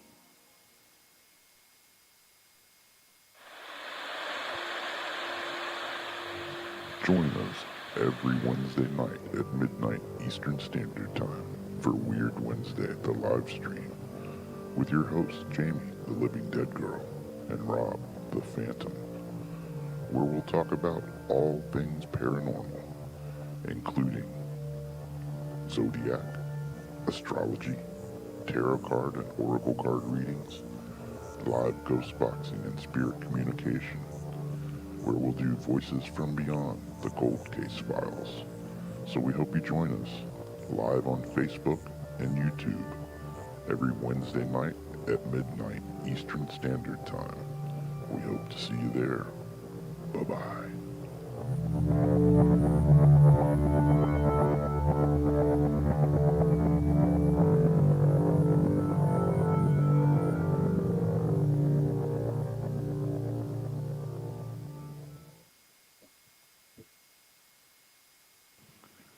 Paranation Magazine is a new paranormal magazine based out of Denver, Colorado. Our goal isn't just to give you the best paranormal content out there, but to promote paranormal unity. We're doing this by giving everyone an opportunity to tell their stories and to share their experiences. For more information, follow us on Facebook at Paranation Magazine and soon, paranationmag.com. I've Never Met a Dead Person I Didn't Like is the extraordinary travels of a young, alone, and broke psychic in the highly anticipated new book from internationally renowned psychic, medium, medical intuitive, and best-selling author Sherry Dillard. Critics have described I've Never Met a Dead Person I Didn't Like as an engrossing memoir, an empowering story of how a broken girl came to accept her psychic gift, a refreshing and fun read. I've Never Met a Dead Person I Didn't Like is available through Amazon, Kindle, Barnes & Noble, and wherever books are sold.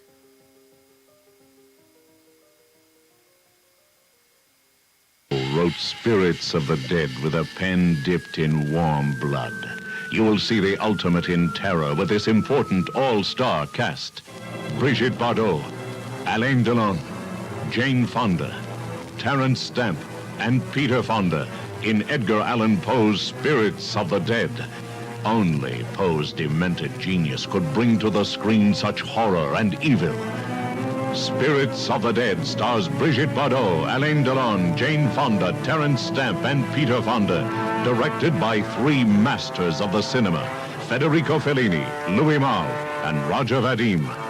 Spirits of the Dead is an adventure in terror beyond your wildest nightmares. Spirits of the Dead in color is rated R. Accept the fact that this city is headed for a disaster of biblical proportion. What do you mean, biblical? What he means is Old Testament, Mr. Yes. Mayor. Real wrath of God type stuff. Exactly. Fire and brimstone coming down from the skies. Rivers and seas boiling. 40 years of darkness, earthquakes, volcanoes. The dead rising from the grave. Human sacrifice, dogs and cats living together. Mass hysteria.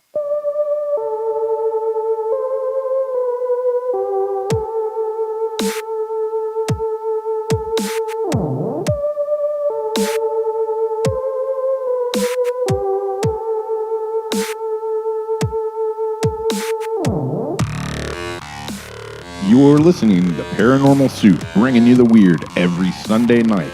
Call into the show and join the discussion. The call-in lines are 219-230-4444 or 260-225-9419 or by Skype caller ID 00JBland00 or JBland Paranormal Soup. And now to your host, Jason Bland. Tonight's guest is Eli Coberly. He is the author of War in the Hearts of Men. I truly love this book. So in my staycation this last week, I've been reading it. and just finished it tonight before the show started. And I truly, if you want to get deep thought or really even interested in the Mayan culture or ancient past and the ties to like the Vedic, India, and all the different stuff when he gets into like Kundalini energy, so much there to unlock. and what's going on in the world right now? I mean, talk about the war on hearts of men. We're bringing ourselves to World War III over really. It's really about control of minerals deposits in Ukraine and mineral soils. That place is rich, and we want all of it, or at least the globalist elites that want it. And Russia wants it, and China wants it. It's the typical same story we keep doing. And it's not just America. I mean, you can see this for civilizations from the past have wanted and coveted their neighbors' stuff and gone over there, and there's war and fighting over it. We just keep repeating the same mistakes because we're humans. We're stupid. We have our brilliant moments. We do. And I think this book tonight is a brilliant moment. Eli Coberly, War in the Hearts of Men. Highly recommend. Now, the phone lines, let me make sure. They are now open. You can call into the show, 219-230-4444, 260-2... Wow, now I've messed up my dang own phone lines. How did I do that? Messed up my own phone lines. I know that's one of them. I'll have them, I'll put up the little banner. How about I do that? I'll put up the banner if you're watching. It'll help me, too, to remember my phone lines. So, 219-230-4444, 260-225-9419. And then there's the Skype IDs, JBland00 or JBland Paranormal Soup. Those are the ways to call in. Join the conversation, but let's get back to our guest.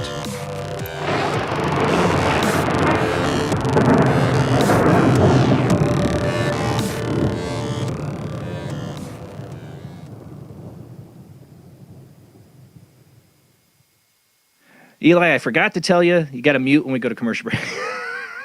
You started laughing at my intro. I'm like, who's laughing? I'm like, oh, he's not muted. I'm sorry. That's all right. I was like, who's laughing? But anyways, a lot I want to get into. There's stuff you really get into different stuff when it comes to Mayan culture. I've always been really interested. If we get into the Paracas skulls or taking ayahuasca. I don't think I remember you mentioning in the book, but you had to read or be familiar with Terence McKenna. Yeah, I would think. I don't remember if you ever brought him up in the book or not, but I used to be I was a big Art Bell fan and used to have Terence McKenna on his show for a lot of interviews, and I always thought that guy was a genius. What was your thoughts on Terence McKenna? I loved the hero's dose concept. That was my go-to idea post-military. So he said the hero's dose of psychedelics. Now everyone's talking about microdosing, right? But for me back then it was macrodosing, and he was take the whole amount, go the full way. It's the Hunter S. Thompson, all or nothing. Yeah, buy the ticket, take the ride, sort of. Yep. Thing. Yeah, exactly. Damn flying bats. No, I am not going for that. Like, even the microdosing, I'm kind of like, I don't know. Like, there was a recent show that was on Hulu with Nicole Kidman where she plays this, like, Russian woman who runs this, like, self-help, like, retreat. Yeah, and what she's doing is, did you see that? What was the name of that? Nine Strangers. I can't remember the name of it. She saw it. What was your thoughts about that show? I could see how it could go just like that in some instances if you're not careful when someone has... people are kind of trying to work on themselves and be life coaches at the same time, which is ironic. Right. That's what she's doing in the show. Like, she's going through her own deep crap and then somehow is a guru to these people. It's a mess. And you point this out in your book, like how much, like, I don't think, I don't blame Terence McKenna, but he did bring out a lot of this, this crave for Westerners to go to these places and do ayahuasca. You said in the book there's like these like dive kind of places where you could go and do ayahuasca if you want to. I wouldn't recommend it. Yeah, I mean, there's Cusco, Peru, Los Angeles, Some of them are really nice places, but you still wouldn't want to do it. Yeah, and who's serving the medicine, and is it really medicine, or is it like a cult, and is it just a spiritual bypass sort of thing?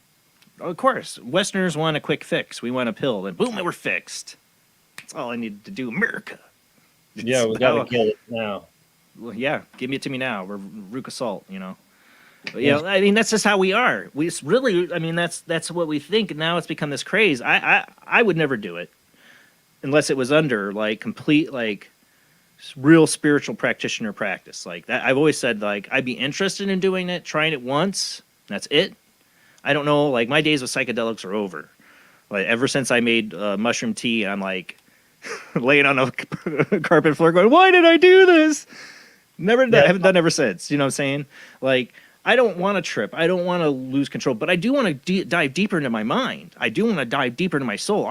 We were talking before we went to break. I've had I've had some very life-changing experiences. One where I felt a godlike force, let's just say total compassionate force saved me from something that was like a dark entity. Some people call it shadow people, some people call it a demon. I don't know what it is that attacked me when I was like 18. Mm-hmm. I've had that. I've had past life visions, 2 very vivid dreams that I woke up from sweating, like felt everything that happened in those dreams. Both of them were death scenes too. But it made me realize what it was like to be somebody else, but I was that person. Like I was a little black girl, and when I was a Buddhist monk. Mm-hmm. I was me, but I was them. It like opened up my mind to the idea of this facade, this ego, this fakeness. You know, sometimes I'm saying I'm fake, or you're fake, or people are fake, but we do put up a facade and a personality. That there's something deeper, a higher self that's beyond that can be a girl. That's the other thing. You talk about male and the female and male energies when it comes to reincarnation. And I tell people, we say, you know, you have both these energies in you. I think it's also because you've been both. You've lived past lives. You've been a woman. You've been a man. You've done both. You've done the circle. I don't think we all live just one sex the whole time. Yeah, I mean, Ram Dass said we've been around the block millions of times. Yeah, so I mean, just think about all the times you've been this person or that person, and just helps with compassion. Compassion, exactly. The force I felt was the closest thing I ever had of a spiritual, like God, what I believe in a higher force, it was this immense love and compassion I felt in this moment of being saved. That is like, I've always been with you. I'm always going to be with you. I'm here now. And it doesn't matter what mistakes you've done. Doesn't matter any of it. It doesn't matter this entity that's attacking you. Boom, it's gone. You don't hate it. There's nothing to hate. There's nothing to hate. We're all one. We're all interconnected, and I love you. It's just, I love you. It's like your grandmother holding you when you hurt yourself and you did something stupid, and she's making you feel all right. You know, that love, that overwhelming, it doesn't matter what you do, I love you. Yeah, that's unconditional, and that's the higher self, you know, the true self. The India people, they call it the Atma. Yeah, I felt that, and it changed my life. I mean, I do this show partly because of that experience, because I want people to have a forum to discuss these experiences, because I believe a lot of people have these higher spiritual experiences in their everyday lives sometimes. Maybe not to my degree, maybe not to the degree of others, or maybe not your degree, but people have a little moment sometimes where they get little touches or glimpses, I cannot talk, a glimpse what's beyond this veil. Yeah, and I mean, for you, past lives. Oh, go ahead. I didn't want to stop you.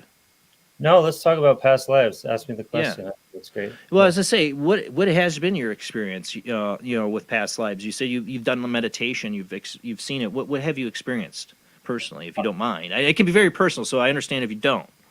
Oh no, it's fine. I'm literally an open book, right? So, right. Yeah, one that I really remember is knew it was Europe or the Dark Ages or something, and I was sitting behind bars, and I had red hair, red beard, and I saw like a queen, and she was sort of telling me, or not telling me, but dreams and meditation, people aren't opening their mouth. It's sort of like a download through the psychic abilities. Yeah. And so she was sort of telling me what I had done, and I had done something wrong. And it was something about women in the Dark Ages and this maybe like witches or something. And it sort of compelled me to really do something different in my own life and then also down the road. And I think that's what was a minor catalyst for what I wrote about in this book too. Yeah, that's interesting you say that, because now I've had my 2 past life dreams that were very vivid, but I had had a guest on a number of times called Chris Lee. He does past life regressions to help treat ailments usually. And he did one with me to find out what was wrong with my neck and my arthritis in my hands. I have psoriatic arthritis, I'm pretty sure, and I have at least really bad arthritis. And I said, I have this throb in my hands and my neck. He said, well, let's see if it's past life related. Then takes you on this meditative guided hypnosis. And some people say you feel like, oh, it's just your mind making it up. But I could see images in my head, and I'm just telling him what I'm seeing. And I was a woman in the Middle Ages at some point. I'm trying to remember what year I gave him. I gave him a year, and now I don't remember. It was like 1400s or something. 1410 is what comes to mind, but I'm not sure. I have to go back. He has it all recorded. But I was enchained. I had chains, and they had crushed my hands, broke my hands. I was there because I was accused of witchcraft, and I I've been forgotten about, literally left in a cell to die, starvation, completely forgotten about. And the reason my neck hurt, and my neck started hurting 7 years ago, is because I hung myself with my own chains. Now, he says when you see this, it'll help relieve some of the pain or all of it. I got multiple calls coming in, people here. I'm trying to get them all. See if I can take both. Yes. Okay, hold on, people. I'm getting to my point. Sorry. I got phone lines here. We're going to get to your calls. But it did help relieve some of the pain. I still have the neck issue, though. It didn't get rid of all of it. And Chris says, well, maybe there's more deep dive we need to do. It did help with my finger throbbing. I was having a lot of this throbbing in my fingers. I still do at times arthritis, but it was like constant at the time. And it did relieve that when I saw my hands in this vision like that. So, I mean, I think there's so much that affects us in our daily lives from our past lives that we don't understand or know. Yeah, I mean, and even if you don't believe in past lives, or you're like, oh, this is a bunch of garbage or whatever, just imagine a placebo in your mind changing as a result. I mean, the whole lesson. That was Chris's point about it. It's like, if it works, it works. Who cares? Yeah, it doesn't matter, because the symbology behind it and how it's gotten your mind to change its path of resistance. But it's interesting. Maybe both of us were in jail in the Middle Ages for witchcraft, and here we are doing a show trying to open people's minds.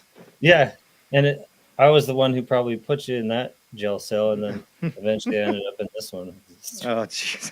It could be. Zach, I have on the line. We have like a past life connection like that. Won't get into that, but other shows we've talked about it. But Zach's probably got his own good questions as usual. How you doing tonight, Zach? I'm doing pretty good, brother. How you feeling? Back's getting better, still bad.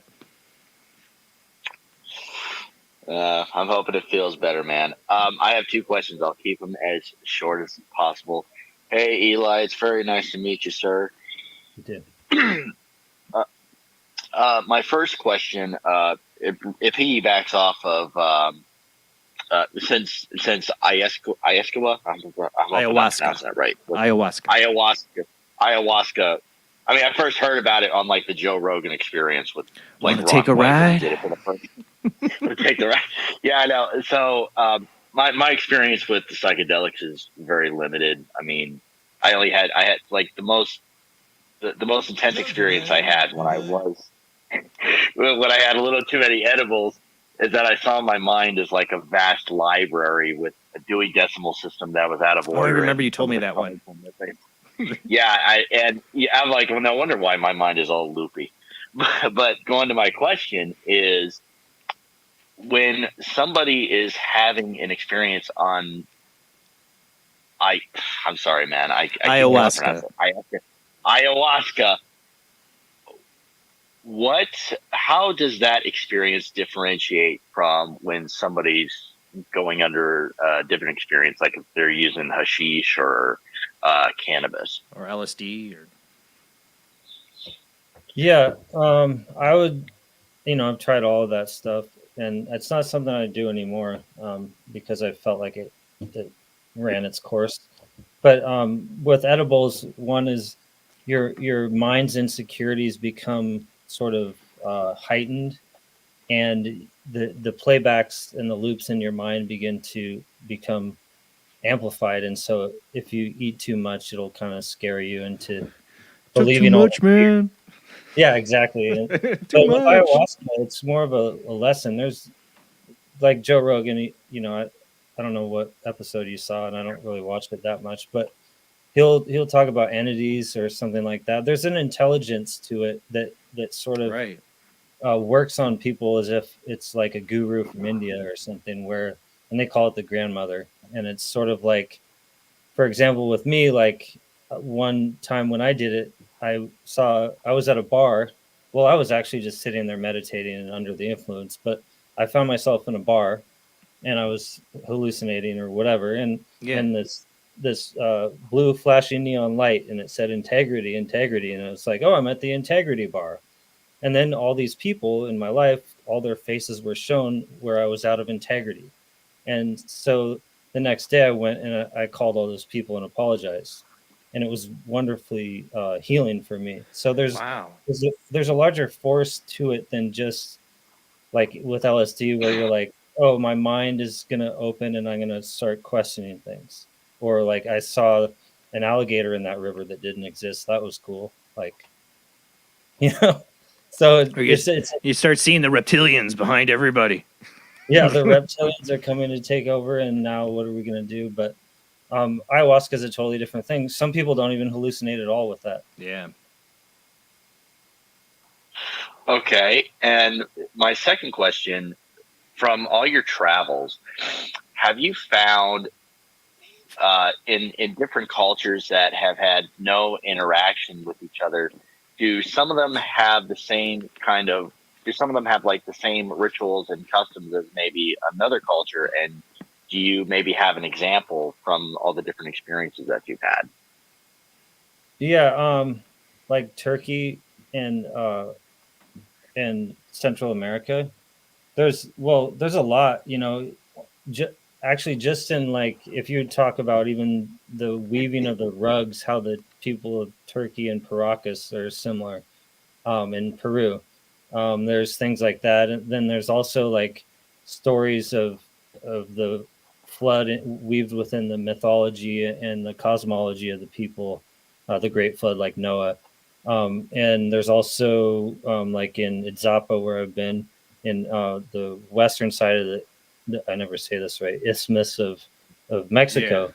Yeah. And on the western side, it's an Olmec culture, and they're like have this. I don't have it. Well, sometimes I have it hanging, but it's like a picture of this boat scene, right? And it's kind of has the same kind of people as you might see in other cultures. So it's everywhere. I mean, honestly, and if you go to Comalcalco on the other side in Villa Hermosa area, you'll see and I have it on my website. If you go to elicoberly.com, you'll see the pictures of the Vikings with beards, and like, okay, how did that exist, right? And so I talk about, well, was it through meditation or dreams, or was it actual travel? You talk about sea migrations, like there's certain periods of time where they could do it. It's been proven they could have made it on a small boat. Yeah, like with Thor Heyerdahl from the Nordic people. He did the Kon-Tiki, and he proved that you could sail from the western coast of Peru to Polynesia in just 100 days. And so if you could do that, what else could you do? Yeah. And also there's like many of the places I've been in the museums in Chiapas, Mexico. One example, you'll see a Japanese looking face in a statue that I have. And all these different things, the goddess, like looks like Ireland, or the Vikings, red-haired Vikings being with their hearts cut out in Chichen Itza in Mexico, the most famous pyramid that you'll see there.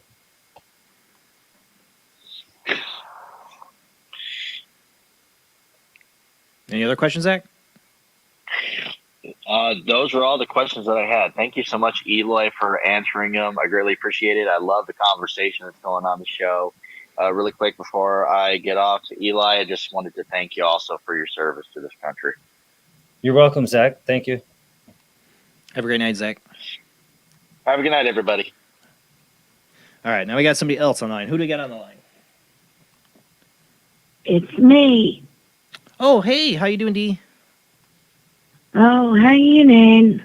I have getting the DEXA scan tomorrow, but I wanted to call up because my tablet's been going kooky bird for the past month, And I decided I was going to do some incense around it the other day because that's where I have my Facebook on it. And it feels like you're on Facebook and you go on the notifications to get rid of them. And it's like you see there's somebody doing a piano playing at the same time. And I don't know what's going on. And now when you, like, say your post is up there and I go to delete it, all of a sudden says Facebook blocked you. It's like, that just posted up the other day and now. So when I see Dr. John tomorrow, I'm going to ask him if he could go and check out, see what's going on, because I don't know where the notifications are to unblock stuff. I don't have any help for you on Facebook. Do you have a question for our guest tonight, Eli? When I just first called you and you were talking to Eli about past lives, yeah. And I've been thinking about a lot of my past lives, and my friend Denise and I hung out and we were watching the show on Channel 12, and it's a show from England. And there was a part where these two girls, well, two people have to go to court, but these people, the guys that are like the judges and all, here they were wearing the white wigs. Mm-hmm. But it started making me think back about when I lived in one of my past lives. Oh. In Massachusetts, when I was a witch. And the people, the judges there, wore the white wigs. And I've had a lot of past lives. I think we all have. But yeah, I mean, these things, people now with media and stuff, people are probably seeing stuff more than they ever had an advantage to in society that could show them things from the past that might unearth, like you did with the white wigs, feelings of past lives. Like, why do I not like the guys in the white wigs, you know? Yeah, it's like whenever you see that, whenever you get that sixth sense, a little tickle on your, the hair stands up on your neck, pay attention to it. I do get that. The other thing is, in the past few weeks, I've been getting my name being called in my house. My mom's on the other side. Mm-hmm. But I always answered. I'm like, I would say hello, like, what is going on? I don't know. But I think she's here with me because Jackie, who's a cat that's gray tabby, that's been here at my house for the past 15 years. The past couple weeks, he has not been around. And I don't know where he's at. And the last time he was in my house was early March when I wound up being sick with bronchitis and everything. And I knew he wasn't feeling well. He stayed at my neighbor Carol's house in my court. And my other neighbor gives him desserts, and nobody even seen him. And I don't know where he's at, or on cat vacation. I don't know, but maybe the voices you're hearing is trying to tell you. Like, not to worry? Yeah, maybe. Does it sound like your mother, the voice you hear? Yes. Yeah, maybe she is. Maybe she, just telling you not to worry. I'm going to let you go. Thank you for calling in, Dee. All right. Hopefully you find your cat. And thank you. I just want to let you know that's why I haven't been on Facebook on the posts. I would get my tablet on for 2 seconds and it doesn't ring up. I don't know what the hell's going on with it. Yeah, honestly, I try not to get on Facebook unless I'm doing it. I've been bad lately. I've posted some stuff lately because the world's pissing me off. I'm like, I'm not going to get sucked into this Facebook crap anymore. You're doing yourself a favor, but I get on Facebook so much, honestly. Right. But even trying to get my tablet to get on. Yeah. And I don't know. And I'm just like, I did incense here the other day, a couple days ago last week. And I just put my tablet right in the hallway. And I'm like, all right, Spirit, please fix it. Spirit IT. Yeah. Well, I don't know if spirits can do that or not for you. Maybe it's time for a new tablet. I don't know, but good luck, D. Thank you. And I want to say hello to everybody, and I miss all of you very much. Miss you too, D. You have a great night. Thank you, and congratulate Liam. Oh, on his yellow belt. I'm so proud of him. But I was thinking back when I was in karate school, East Karate, but back then the belts were different. So his yellow belt was when I went from white to orange. Wow. Yeah, I don't know all the belt colors, but I just know this is his first achievement, and he's a very proud little 7-year-old right now. He loves every part of it. I'm so happy for him. I just wish I could show him what I learned on self-defense, but I don't think I can run away from anybody, but at least I could show your son what I was taught. All right. Well, you have a great night, D. You too. Right, Thank you. Bye-bye.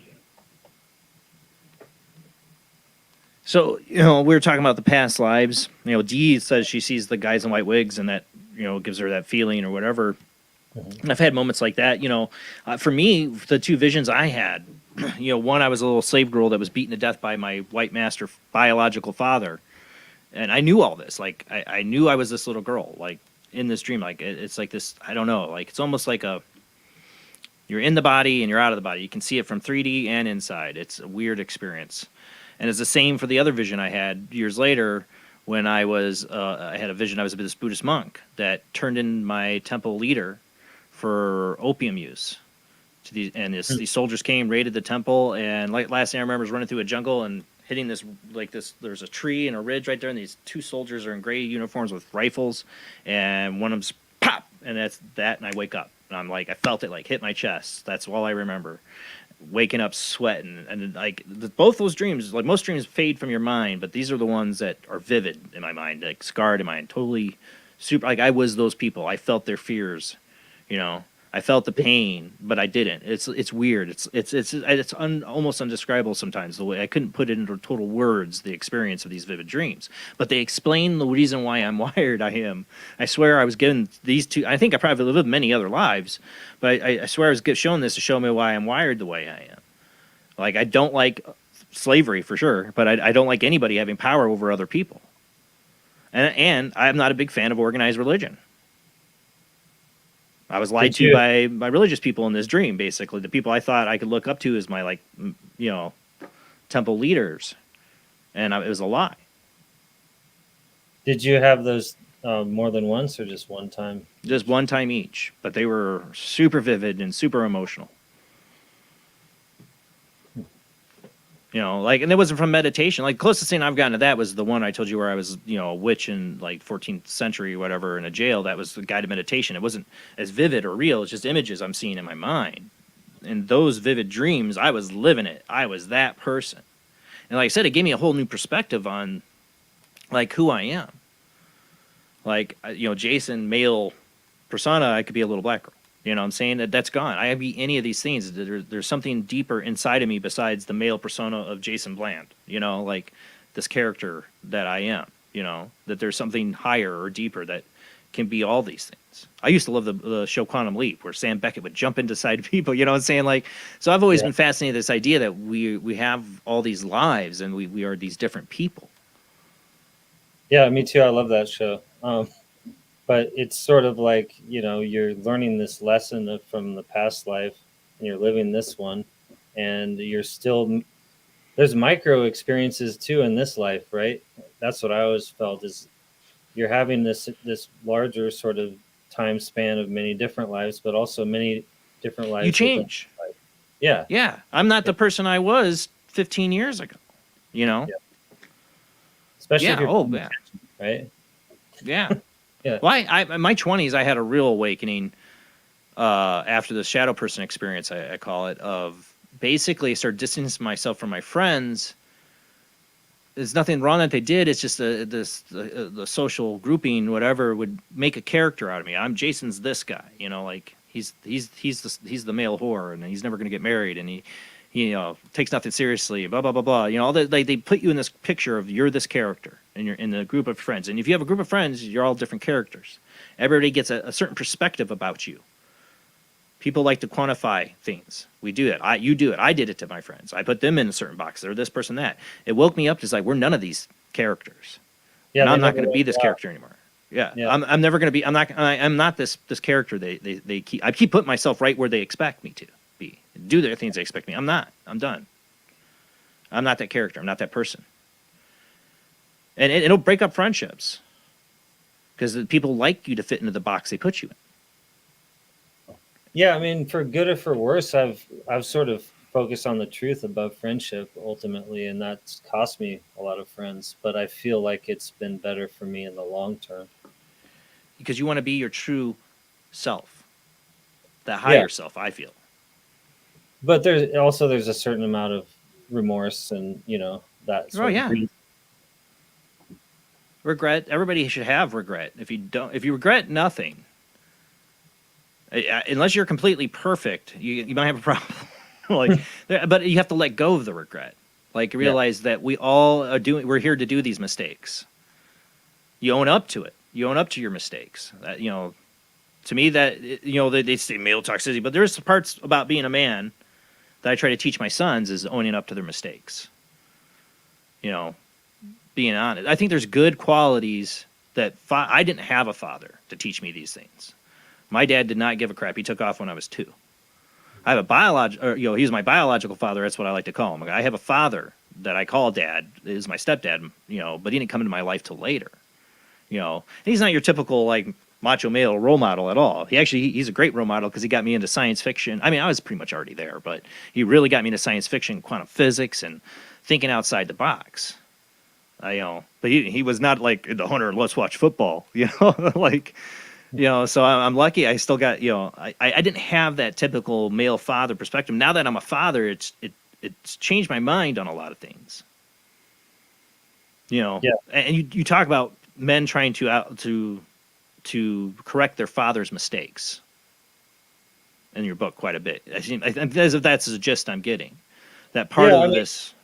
Yeah, the personal experience for me was I grew up. My dad was a hunter, and he was a badass. Honestly, like pretty physical, and and he's probably not going to watch this, but if he does, it's okay.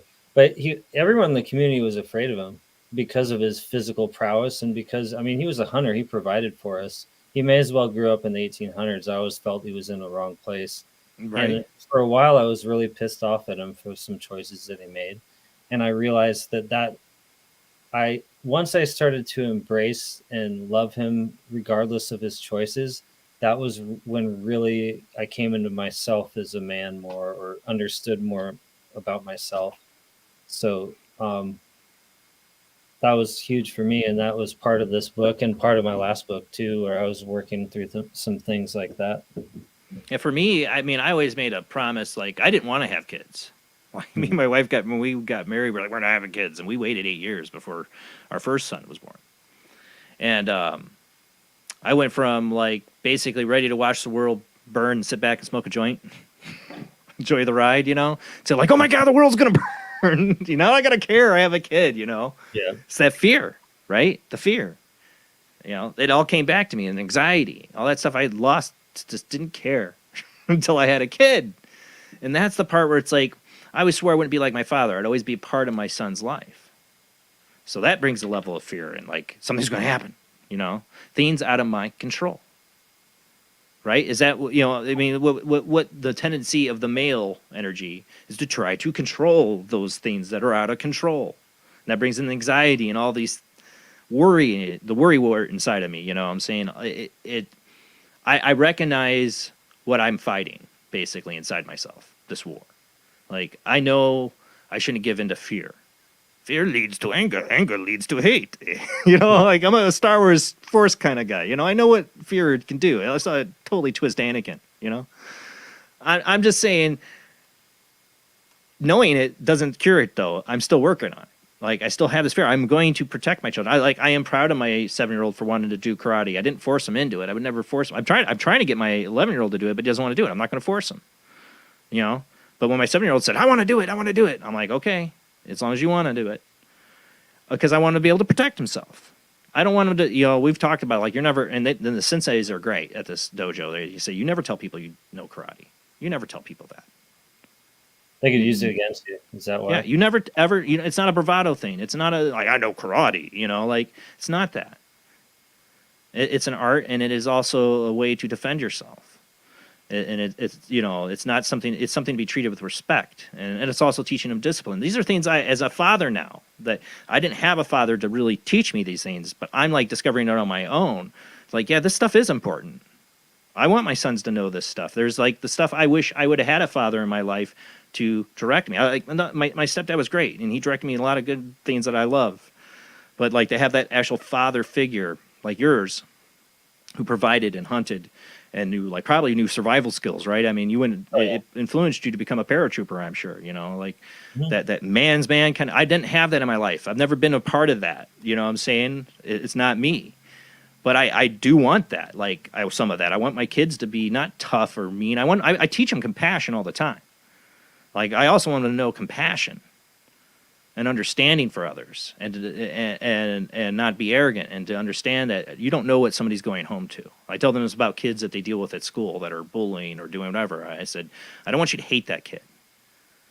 I don't want you to hate that kid. You don't know what that kid goes home to. You're lucky to come home to this. That kid might not have your luck. I'm trying to open their minds up to think outside of themselves and to think about that they're not the center of the universe, that everybody's going through their own personal struggles. Yeah, but be tough. Yeah, there's a certain amount of initiation that isn't going on in culture these days that I feel should. And that's the real good masculine principle, is sort of initiating the young men into becoming a force of support for the feminine and for the group. And there's a good quality to it. Yeah, and both. And once you support the feminine and you're in your strength in your masculine, there's a real good symbiotic relationship that can occur for the better. Yeah, the feminine is where I learned the compassion. I told you that my biggest comparison to that feeling of God or whatever entered my life was my grandmother holding me as a child, giving me nothing. My mom too, but my grandmother, I loved her to death. The best part was her hugs, and that was that feeling. That's the best I can compare it to, because I knew my grandmother loved me no matter what, and so did my mother. I know that. It's just grandma gave these hugs that I knew, even when I made her mad, or my other cousins would stay over, we'd drive her nuts. When she gave me that hug, it didn't matter. She knew she loved me no matter what. So and it's a parent and a mom and a dad, when they give those hugs, it's that unconditional love. As a parent, it's made me understand that, and that's what I want people to understand, is that there's these energies, and I think compassion and love are the strongest. And we can use the tools of the other energies. The male energy of protection and providing is a good thing. There's balance. We need balance, between all these energies. One shouldn't override the other. And I feel that's the biggest. Look at I have friends that are, there's the whole gender thing going on right now. And I have friends that are transgender, and they're great people, and I know people that can't stand it, that I'm friends with. Like I can accept other people for their different beliefs, as long as they're not violent or try to hurt anybody or want to do anything. People have their different beliefs. They could be wrong or not. I could be wrong about my beliefs. I don't know. Who the hell am I to decide? I try not to shut people out. And I see this culture war going on. And I'm just like, I'm not Rodney King here saying, can we all just get along? But I'm like, who the hell are you? And anybody, to the trans person, to the Christian person. Who the hell are either one of you to decide who either one of you should live like? Yeah, tolerance is key. It's kind of gone out the window lately with all this division and hate towards other people. I feel like, honestly, maybe in the 90s it was a little bit, while we were kind of backwoods on some things, I feel like we had a little bit more or less division in some ways. There was an awakening in the 90s. Me and you were, I don't know, I'm 43. I don't know how old you are, but I grew up, we're the same age. So yeah, you see it. Yeah, I saw in the 90s we were like starting to reach this openness. Like I had friends that were gay that were more coming out in high school, but there were some that could not. You know what I'm saying? They could not come out because of family and stuff like that. But it was getting more open, and we could talk and be on more. I feel like our generation, we're so apathetic. We didn't care about your moral ideas. You know, we're just whatever, dude. that was our generation. You know, like whatever, man. Yeah, I mean, I was a bigot by gravity, I guess, when I was younger, when I was in my early teens, just because I didn't know any better and the people I grew up around. The culture you're in. That's what I'm saying. I know people that would be like, oh, transgender, whatever, you know, like that. I don't hate them for their belief. I disagree with it. You know what I'm saying? People are shaped by their cultures and traditions and their families and their networks and their groups and their social groups. We're all conditioned by these things. And I'm no better than anybody else. We're all conditioned with our own perspectives. Get off your high horse. Try to find things we can come together on. Yeah, and if it's a psychological issue and if you believe in spiritualism and you understand and have compassion for others, then you might want to accept them regardless of what went on with their childhood. Jesus did. Yeah, right. That's what I'm saying. I mean, and it's not just them. I mean, you have that in other religions. I mean, you talk about, or you know, we sure as hell don't want to talk about what Saudi Arabia does in our media. Yeah, you know, they're horrible to the LGBTQ community. Yeah, when I was over there, there was beheadings and chopped off hands and things. We don't want to talk about that in the media. No. Mm-mm. We have too much vested interest in Saudi Arabia to do that. We don't want to talk about all of our stuff being made in China under slave labor camps because they're Uyghurs and they're Muslim and they're a different culture that are being genocided by the Chinese government. You know, there's a lot of atrocities happening under. The media could be crying foul on all the time that they don't. They you know, they wanted to just divide us. Is how I feel. Yeah, they pick their battles with the people who are in office, essentially. Just kind of they pick their victims. Yeah, and that goes for both sides. Yeah, that goes for both sides. It's not just people are like, oh yeah, the left. No, the right does too. You get it on both sides. I love Russell Brand. I don't know if you've ever seen Russell Brand's show, and he's one of the few out there that's seeing what the reason I love him is because he says the same thing as I am always on this show, is that they're both doing it. Okay, you're telling, you got Fox News right wing going out there saying drag queen shows and kids and blah blah blah, and then you actually do have people that are trying to live their lives. There are drag queens that are perfectly fine. They're not doing any harm or wrong or trying to get your children or mold them. They're just living their life. Get off of it. Like you're trying to put fear into to these people with it. There is something going wrong. I don't disagree. I don't think kids should be getting lap dances. But I know drag queens. They're good people. They're good people. They don't want to mold kids or do anything to kids. Yeah, I mean, I did some KY wrestling in San Francisco once at a drag show. It was probably one of the funnest times I ever had. There are a lot of good people, and the problem is they're being used as a victim class. The other side's using them as like, see, they hate you. We'll protect you. We're, be on our side. Vote for us. Both sides do it. Fear, fear, fear, fear. Divide, divide, divide. Get our voting base. Well, and if you have compassion, you look at the root of why people make choices, and that kind of helps you understand things better. If you have compassion, you understand you're nobody's judge. Yeah. I love the idea of past lives because it really does bring in the perspective that we've all been a murderer, a robber, a thief. The possibilities there, we've all messed up. We've lived enough lives. We've all messed up. What I'm saying? We're all learning. Doesn't mean people can't be responsible for their actions. Doesn't mean, it's forgiveness for evil. It isn't. It's just the cycle. We're all, nobody's perfect, and we need to get off our high horses and just learn to try to remember one thing: we're all humans. We're all in this together, as they would say. I said recently on a show, I wish everybody could have like one night, just have one vivid dream like I did, of a past life, and wake up in that morning and see how they feel different.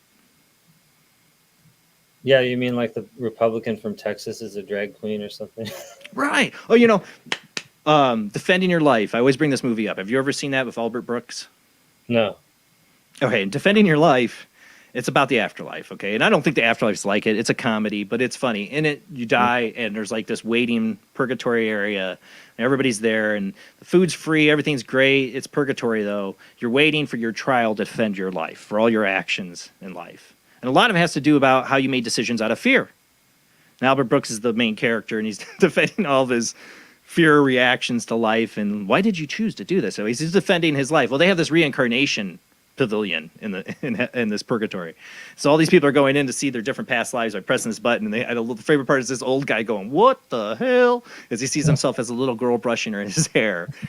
And Albert Brooks sees himself as this guy in Africa running from a lion, and then forgot the other actress's name, and it sees herself as Sir Lancelot, But the people are screaming and crying, and you can hear all these people's reactions going on in the pavilion, like, what the hell is this?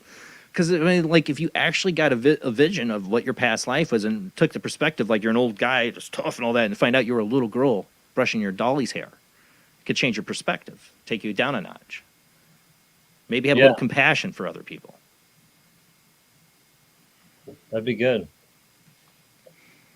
Now, in it, you've seen these cultures. You've seen in Mayan history, when did you see like evidence of a culture or society that really did live under the balance of having the female male energy, or is it always got to be one or the other? Well, with the Maya culture is sort of like we look at periods of time before like other lords showed up from other areas. They call them the vassal lords, right? They're just from space. I don't know. Yeah, either space or like the Aztecs or something, but they're bringing this idea of war towards a more rudimentary society where the pyramids, like the Russian doll thing, when you have a smaller pyramid and a smaller group of people working with the dirt, growing corn, and all of a sudden they pin people against Appease the gods. Yeah, basically. And the gods may have been someone from another civilization in some other country or some other vested interest.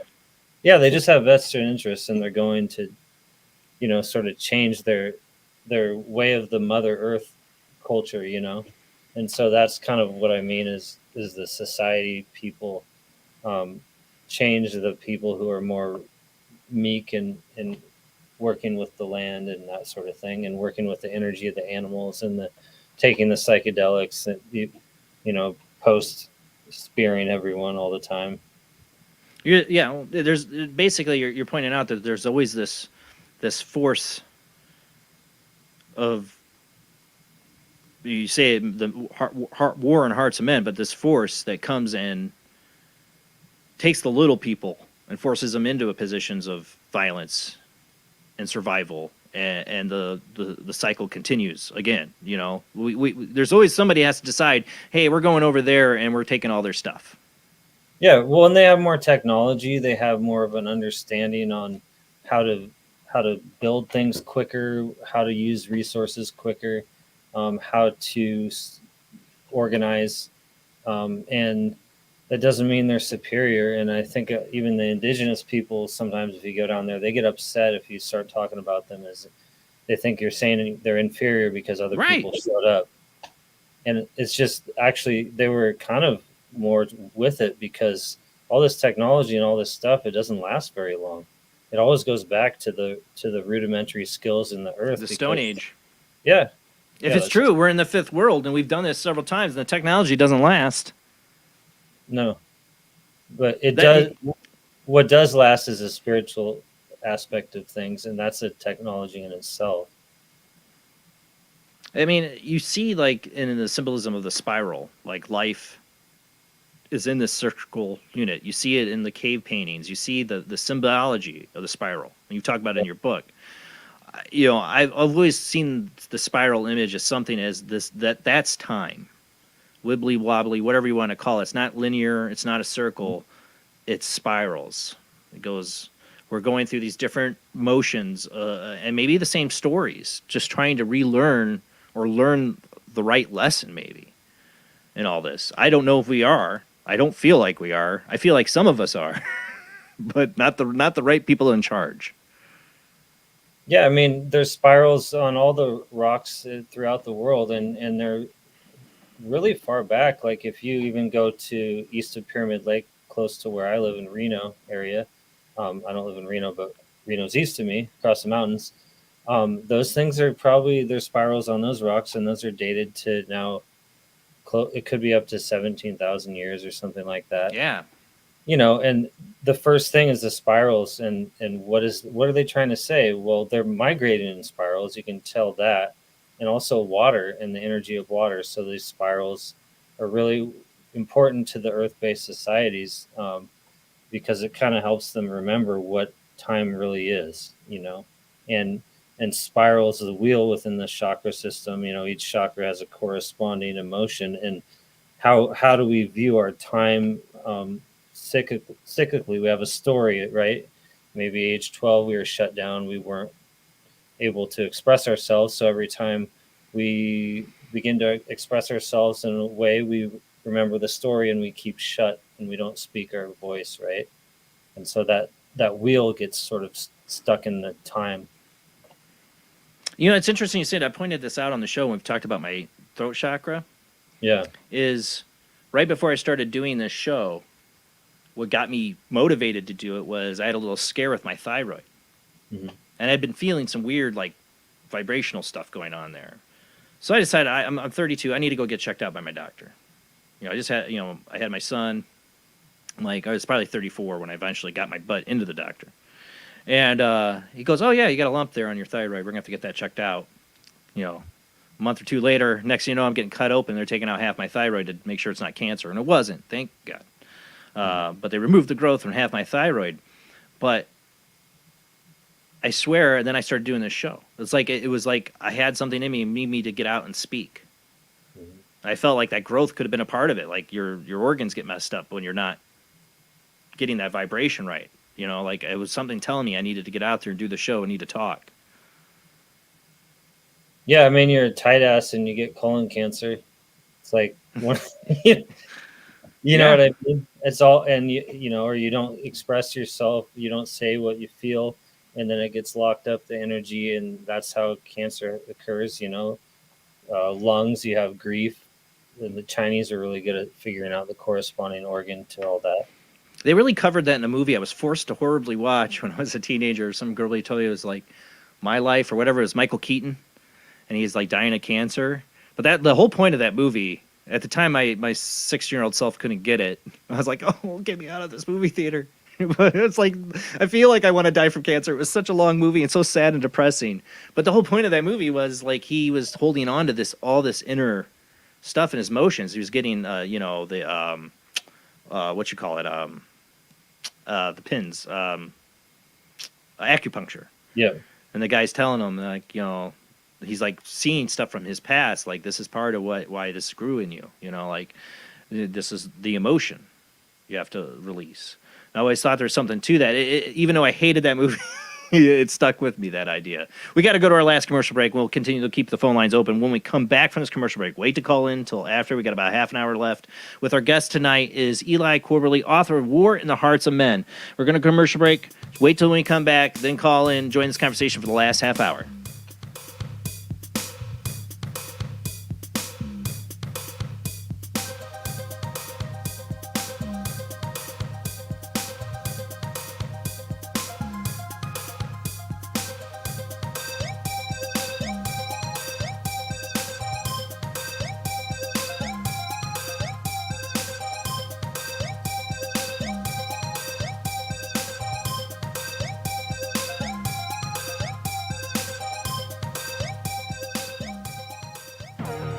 Intercepted the transmission of unknown origin. Transmission? Out here? SOS. Human. Unknown. Alien. Certificate X. Exclusive engagement at the Odeon Leicester Square. Now. Any systematized transmission indicating a possible intelligent origin must be investigated. I will hear it. In space, no one can hear you scream.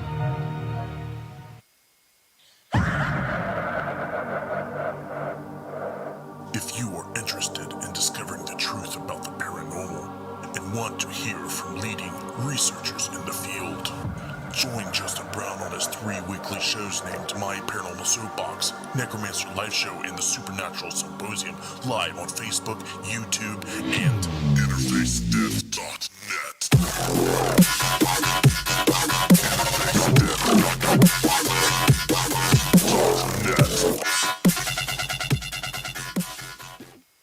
This is an APAC studio presentation.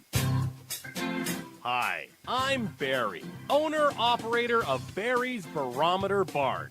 Lately, I bet you've been lying awake at night asking yourself, how many barometers do I really need? Well, at Barry's Barometer Barn, we think you need more than one.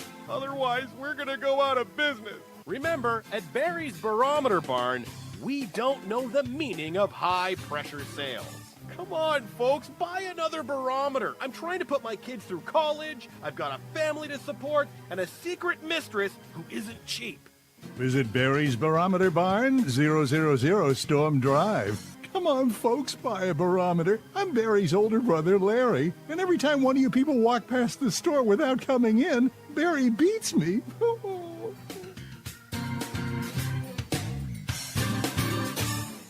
This has been a presentation from Tim Morgan's APAC Studio. For more almost professional amateur comic studio content, visit the APAC YouTube channel. Search APAC 2002. That's APAC 2002 on YouTube. When Alex Gardner is asleep, he has an extraordinary gift. The government wants it, the scientists want it, but to keep it may cost him his life. It might be better if Alex didn't sleep at all, but he cannot resist entering the dreamscape. Can you? See Dreamscape in the West End and all over London now. Certificate 15. It takes an extraordinary adventurer to enter the dreamscape. Are you intrigued by Paranormal Talk Radio? You'll love the new Paranormal Radio app from Talkstream Live. You'll find a great selection of talk shows covering UFOs, ghosts, strange phenomena, and much more. Download the Paranormal Radio app now and start listening to the very best in paranormal talk entertainment, including the network you're listening to right now, the Paranormal Radio app, free in Google Play and the iOS App Store. Join us every Wednesday night at midnight Eastern Standard Time for Weird Wednesday, the live stream, with your hosts Jamie, the Living Dead Girl, and Rob, the Phantom, where we'll talk about all things paranormal, including zodiac, astrology, tarot card and oracle card readings, live ghost boxing and spirit communication, where we'll do Voices from Beyond, the Cold Case Files. So we hope you join us live on Facebook and YouTube every Wednesday night at midnight Eastern Standard Time. We hope to see you there. Bye-bye.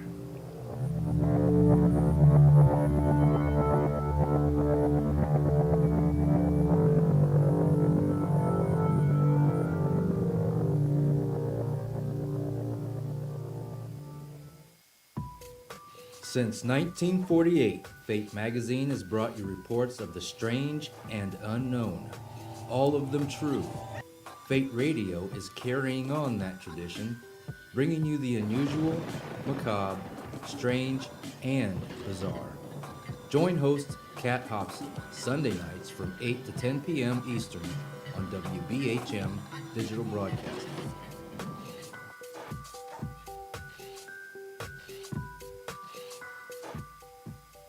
The answer to the ultimate question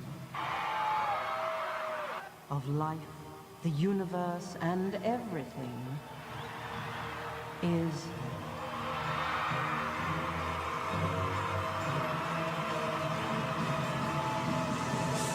"42.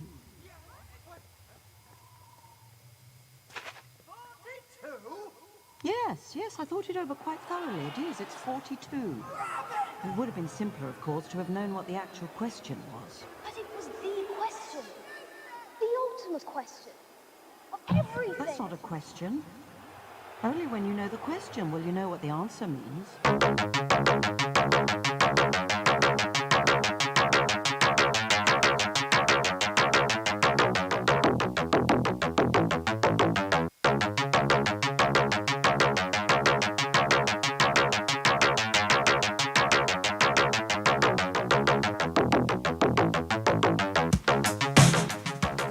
You're listening to Paranormal Soup, bringing you the weird every Sunday night. Call into the show and join the discussion.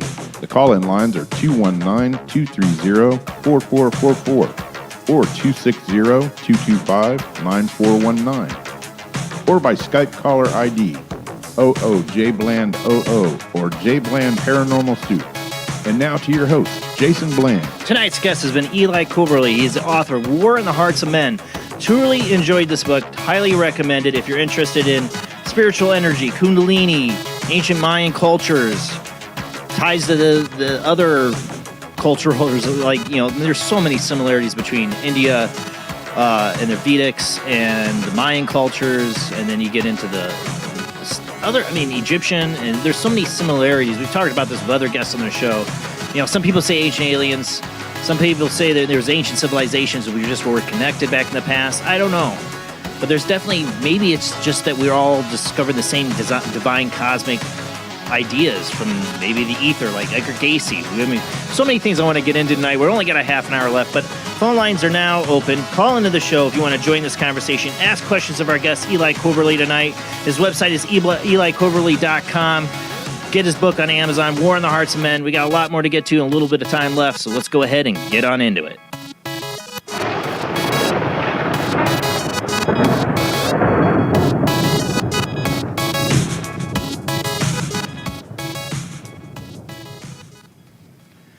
Thank you for hanging out with me still, Eli. Now, one of the things, too, we haven't even got into tonight, we talked a little bit about, but you mentioned him several times in the book as Edgar Cayce. How much did you get into Edgar Cayce? When I was a kid, one of the books, my mom had Chariots of the God on her bookshelf, and I had a great mom, right? The Edgar Cayce, The Sleeping Prophet, she had this little black book. It was like a book about Edgar Cayce I found and started reading it. I was like, oh my God, this guy was incredible. How does nobody ever know about this? This guy did a lot of amazing things. You point out in the book, he named a city and a culture that nobody knew about existed, and he named them in one of his readings. Yeah, sometimes I forget the Maya language, but it's called Between Lows. It's just outside of Bacalar, which is close to Tulum in Mexico. I think he named it, and they discovered it in the 50s. So he predicted a lot of futures that came to pass already, and some that have not. Yeah. For me, I've always said they can tap into things, but I swear, if they can see the future, bring back that knowledge, that would change the future. It's the step on a butterfly thing. You know what I'm saying? I think the future, I like Yoda, Star Wars again, reference, but the future's always in motion. Yeah. You know, so some things he might have saw just didn't come true because we've changed it. I don't believe in predestination. I just believe in a lot of roads that are predestined that we can choose. You know, yeah, I think that could be part of why some of the things that they predicted don't come true. Yeah, potential future is what they say, as opposed to future, because it is free will, like astrology and things like that. Yeah, Edgar Cayce did change people's lives. The readings he gave, he saved people's lives. That's all little butterflies. It's all things changing.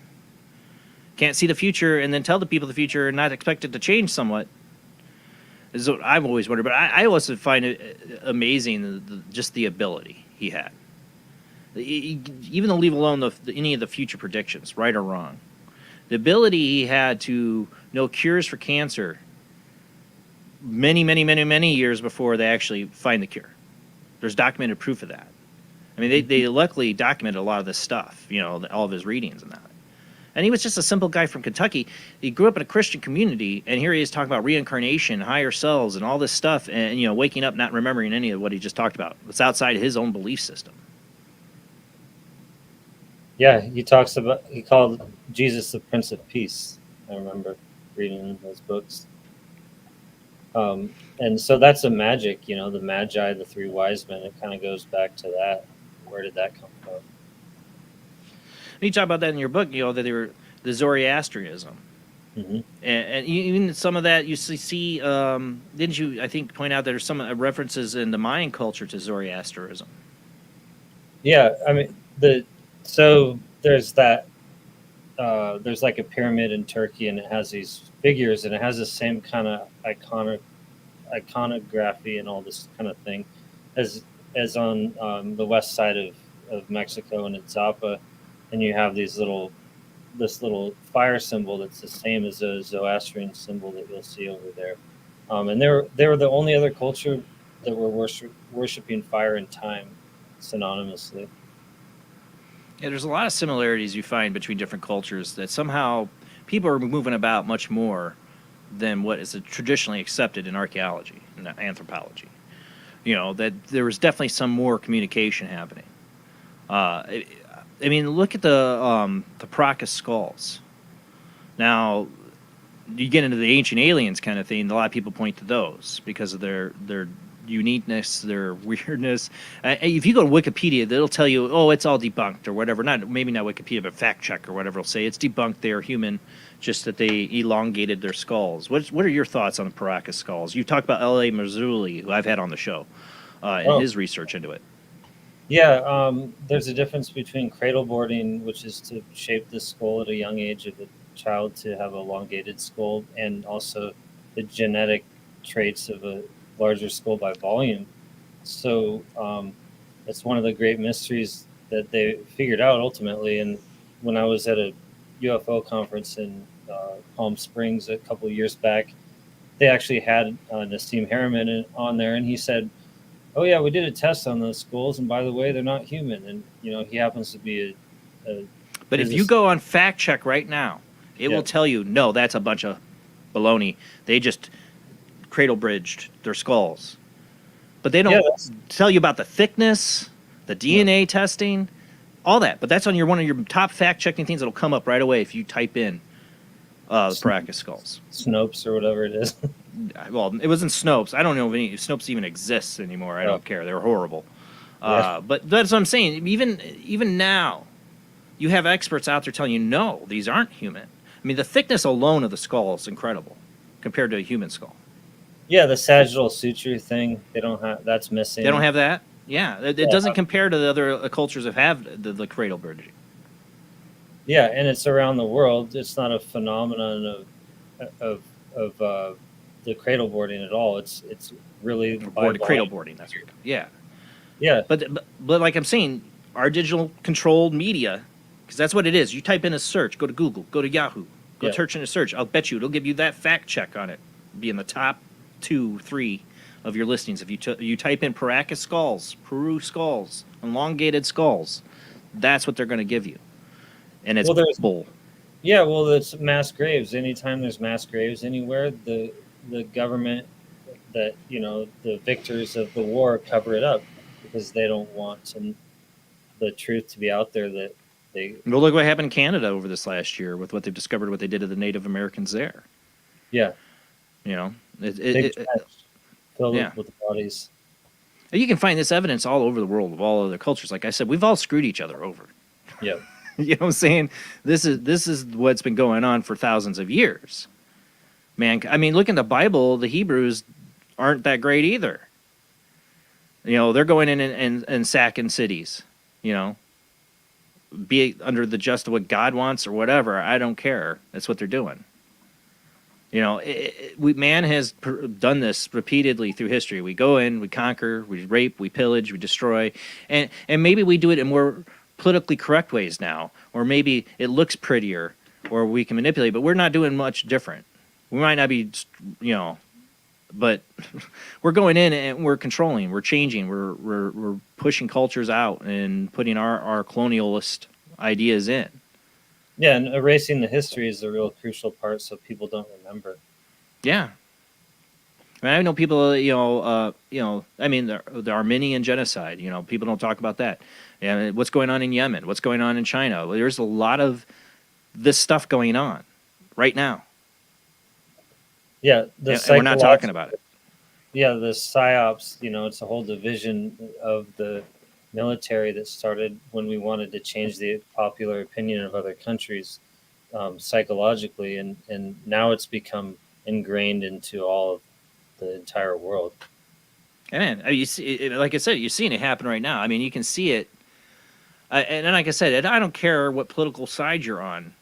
You will find the warmongers in each party doing the bidding of the military-industrial complex. They're in both parties, and they're making sure these wars happen. It's like there's a whole different level. Like they'll disagree on all these cultural war stuff and yell at each other, but what's going on is behind the scenes, they're all shaking each other's hands on the next big war they're putting together. Yeah, I mean, so my best friend from when I was in the Army, his dad was in this elite group of Green Berets, but they were training people in the outskirts of North Carolina, in the Green Beret school, and he got called back to do it again. He had a long hair and a beard and everything, and he was still getting paid to do this. But what he'll tell you is that unconventional warfare, the Green Beret was, they trained the guerrilla forces to get the agenda across. Well, now Biden was intelligent, and whether you like Biden or whoever you like, Trump, whatever, they're all doing it. But this is really intelligent in Ukraine, because what he's doing is he's getting a whole nother country to do the fighting instead of us even bringing Green Berets in. Yep. By saying, this whole war machine behind that. And I thought that was interesting. I was like, whoa, that's the ultimate in unconventional warfare. Like, you don't even have to have a team to go in there like traditionally. Yeah. No, I mean, we've been doing that. I mean, that's what Vietnam, before we ever knew we were really involved in Vietnam, we had Green Berets over there.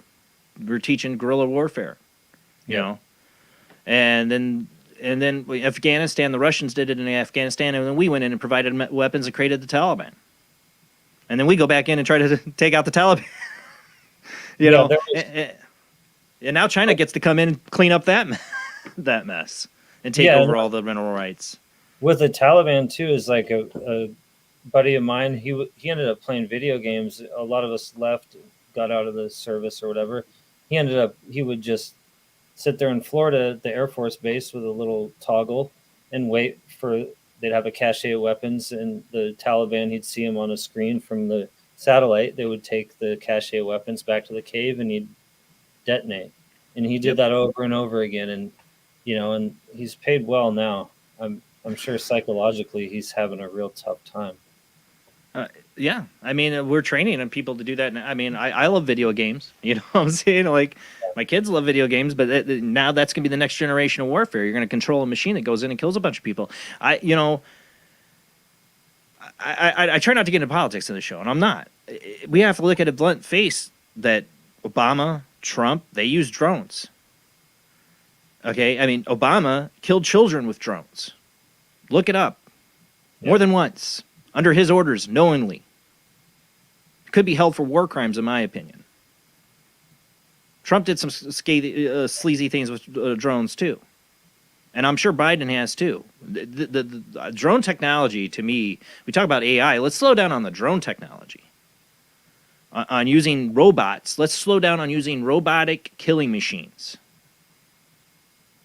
Because that's the future, man. That's Terminator. That's coming. Every country, we're doing it. Russia's doing it. China's doing it. I mean, it's happening in Ukraine right now. They got little drones that fly up on people, drop a grenade. It's happening right now. Yeah, we sent a lot of drones over there. A lot. Yeah. I mean, it is the new warfare. It's scary as hell. Did you ever see that Murder Bots video? No. Somebody, I love whoever did this. A few years ago, we played it on the show. Did a video, I think it was called Murder Bots. But basically, they were trying to show an example of what the future could hold for countries, terrorists, or whatever to use drones. And these were just little small drones that carry a bullet. They literally fly up, find a human target, and shoot the bullet in the head. And they unleashed this terrorist attack on a campus somewhere. And they unleashed all these drones on these students and start shooting, killing everybody. It's a horrible, scary idea. They're trying to prove a point. We are going down a dangerous road with this drone technology and what it could be used for when we start putting guns on these things. Or missiles. Yeah. I mean, the argument, oh, well, you don't have to risk a soldier's life to go in there and kill that awful terrorist. But you also make a lot more enemies when you blow up a bunch of women and children trying to get that terrorist. And what right do we have to be throwing any bombs in another country we've never even declared a war on? I remember, right, the Congress has to declare a war, but that's gone out the window a long time ago. Yeah, they changed. If for those who don't know, the Geneva Hague Conventions, those were sort of ethical agreements between countries to fight wars, and there was a certain level of, once the global war on terrorism occurred, where that just went out the window. Yeah. Well, I mean, an ethical war, right? But still, there was rules by general populations of countries and organizations together, and now there's not. Unending war. Yeah. Is what I called it many, many, many years ago. That we're going to have an unending war, and we have. I mean, people are like, well, Trump didn't have war. No, he still had the Afghanistan war going on while he was there. He didn't start it, and he didn't finish it, but it was still going on. And for whatever reason, it's not a criticism. It's just with the fact. We've not stopped war. And the current model says that we have to continue our growth, our economic growth, and it has to happen by 5%. It's like, so, I mean, that's how we've always grown economically is starting wars. So how are we going to continue without that? That's sort of like the thing that people are having a hard time with. I think there's a way. I think there's a lot of ways we could go. We have to change our perspective and stop letting the military-industrial complex control this world. I mean, it seems like you get a lot of these politicians on either side. I miss the old Democratic Party used to be against war, I thought, but but either side, they come up with all these culture war topics and fighting each other, like I said. But once they get in power, it's like when it comes on the national level, they all agree on the same damn things. They're all doing the same damn things. They're all making the same. Doesn't matter what president you get in there, they're still doing it. Trump gave weapons to Ukraine. Obama actually put a halt on it. Thought, well, we might want to slow down on that. And then Biden picked it right back up. It doesn't matter who's in office. We are. This is a consciousness thing. I think you agree. Your book's theme, I guess, would be that this is a bigger than just some big conspiracy. As it is, there is a conspiracy, but this is a consciousness thing. This is an energy. The dark side. I don't know what you want to call it, but it is a movement and a force on its own that could drive us right off the cliff. Yeah. Well, in the grander cycles, like I say with the Maya people, is like we are moving into a more feminine aspect in the grander scheme of things. From that 0 point of 2012, it spirals into a more feminine energy. That's why you have the Me Too movement and all that kind of thing. And I have people like, oh, the Me Too movement. There's good things about it. Yeah. But what happens is there's always that evil that comes in. Is like never let a crisis go to waste, never let an outrage go to waste, and uses it as a weapon. Once it was turned into a political weapon, Me Too meant nothing. That's what happens. It gets ruined. Yeah, they change it what it was originally meant for because it gets too big with the money or with the concept, and it's just used as another political weapon. And you're a victim, and let us help you. Yeah, the government will solve all of this, as usual. I see they want to make people victims on either side. You're not a victim.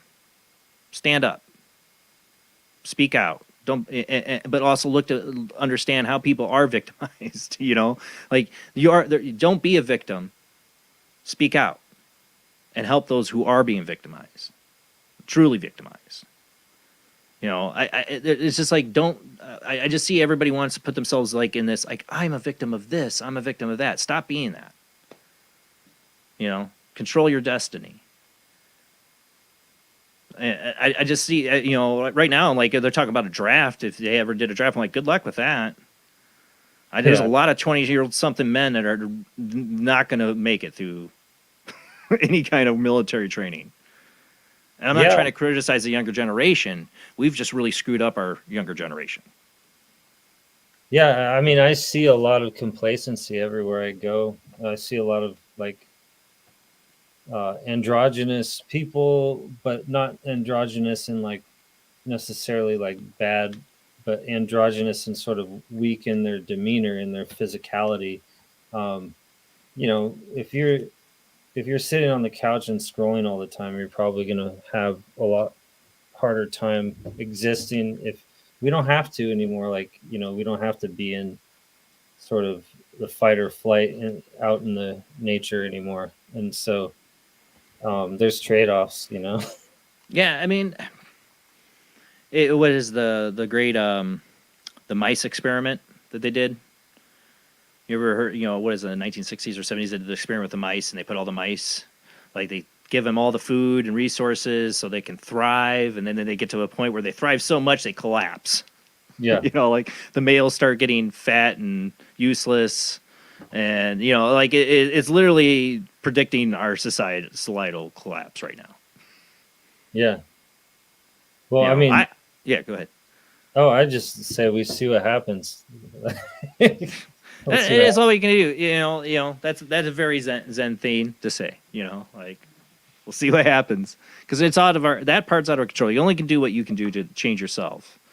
And you know, like I said, I've been getting more interested in getting back into meditation. I've been doing a little bit of it, trying to work on myself. You know, and to be a better father and a better person. That's all you can do. Yeah, I mean, I do like to be contrary sometimes. I think it is interesting how there's so many self-help experts out there. And There's a bunch of crap. Yeah. Yeah, I mean, I've had some of it on the show. I'll admit it. Yeah, well, I mean, it's like, you know, everyone wants to help. Everyone wants to be a positive influence. But how many influencers can there be? I mean, let's face it. If everyone is even Matthew McConaughey's into it now. Yeah, if you're the most popular man or woman in high school, and everyone's the most popular person, and everyone needs to listen, how's anyone going to listen to anyone? I mean, you're just saying there has to be these kind of like social roles, balance. Maybe. I mean, I kind of get sick of seeing it on social media. I would imagine that not every attractive woman has an answer to all of your problems that you're going to deal with, or not every man who can bench press his own weight is going to teach you how to be a man. I highly doubt it, but I think we look at physical things now and we see what looks eye-catching, it's eye candy, and that's what sells. And oh yeah, I mean that's what all Instagram and all that's about too. Is look at me, look at me, look at me, you know. And like I had an Instagram. I barely use it. I don't even use it anymore to promote the show. I only have social media because I'm one to share pictures of my kids with my in-laws and my mom and dad, you know, and other family members, like now fans of the show. But also to promote the show. Like if I want to reach out people, open people's mind, I do have to use it as a tool. But I partly hate it. I hate it. Like, I'm not sitting there taking selfies of myself. I'm not doing that. You know what I'm saying? Like, lately I got sucked back into posting stuff. Like I said, I'm apolitical. Like, I hate both parties, but I'm trying to open people's minds up to, like, what's going on? You know, like, I do know it is a tool, and sometimes I get sucked into it, but then I'm like, why do you even bother?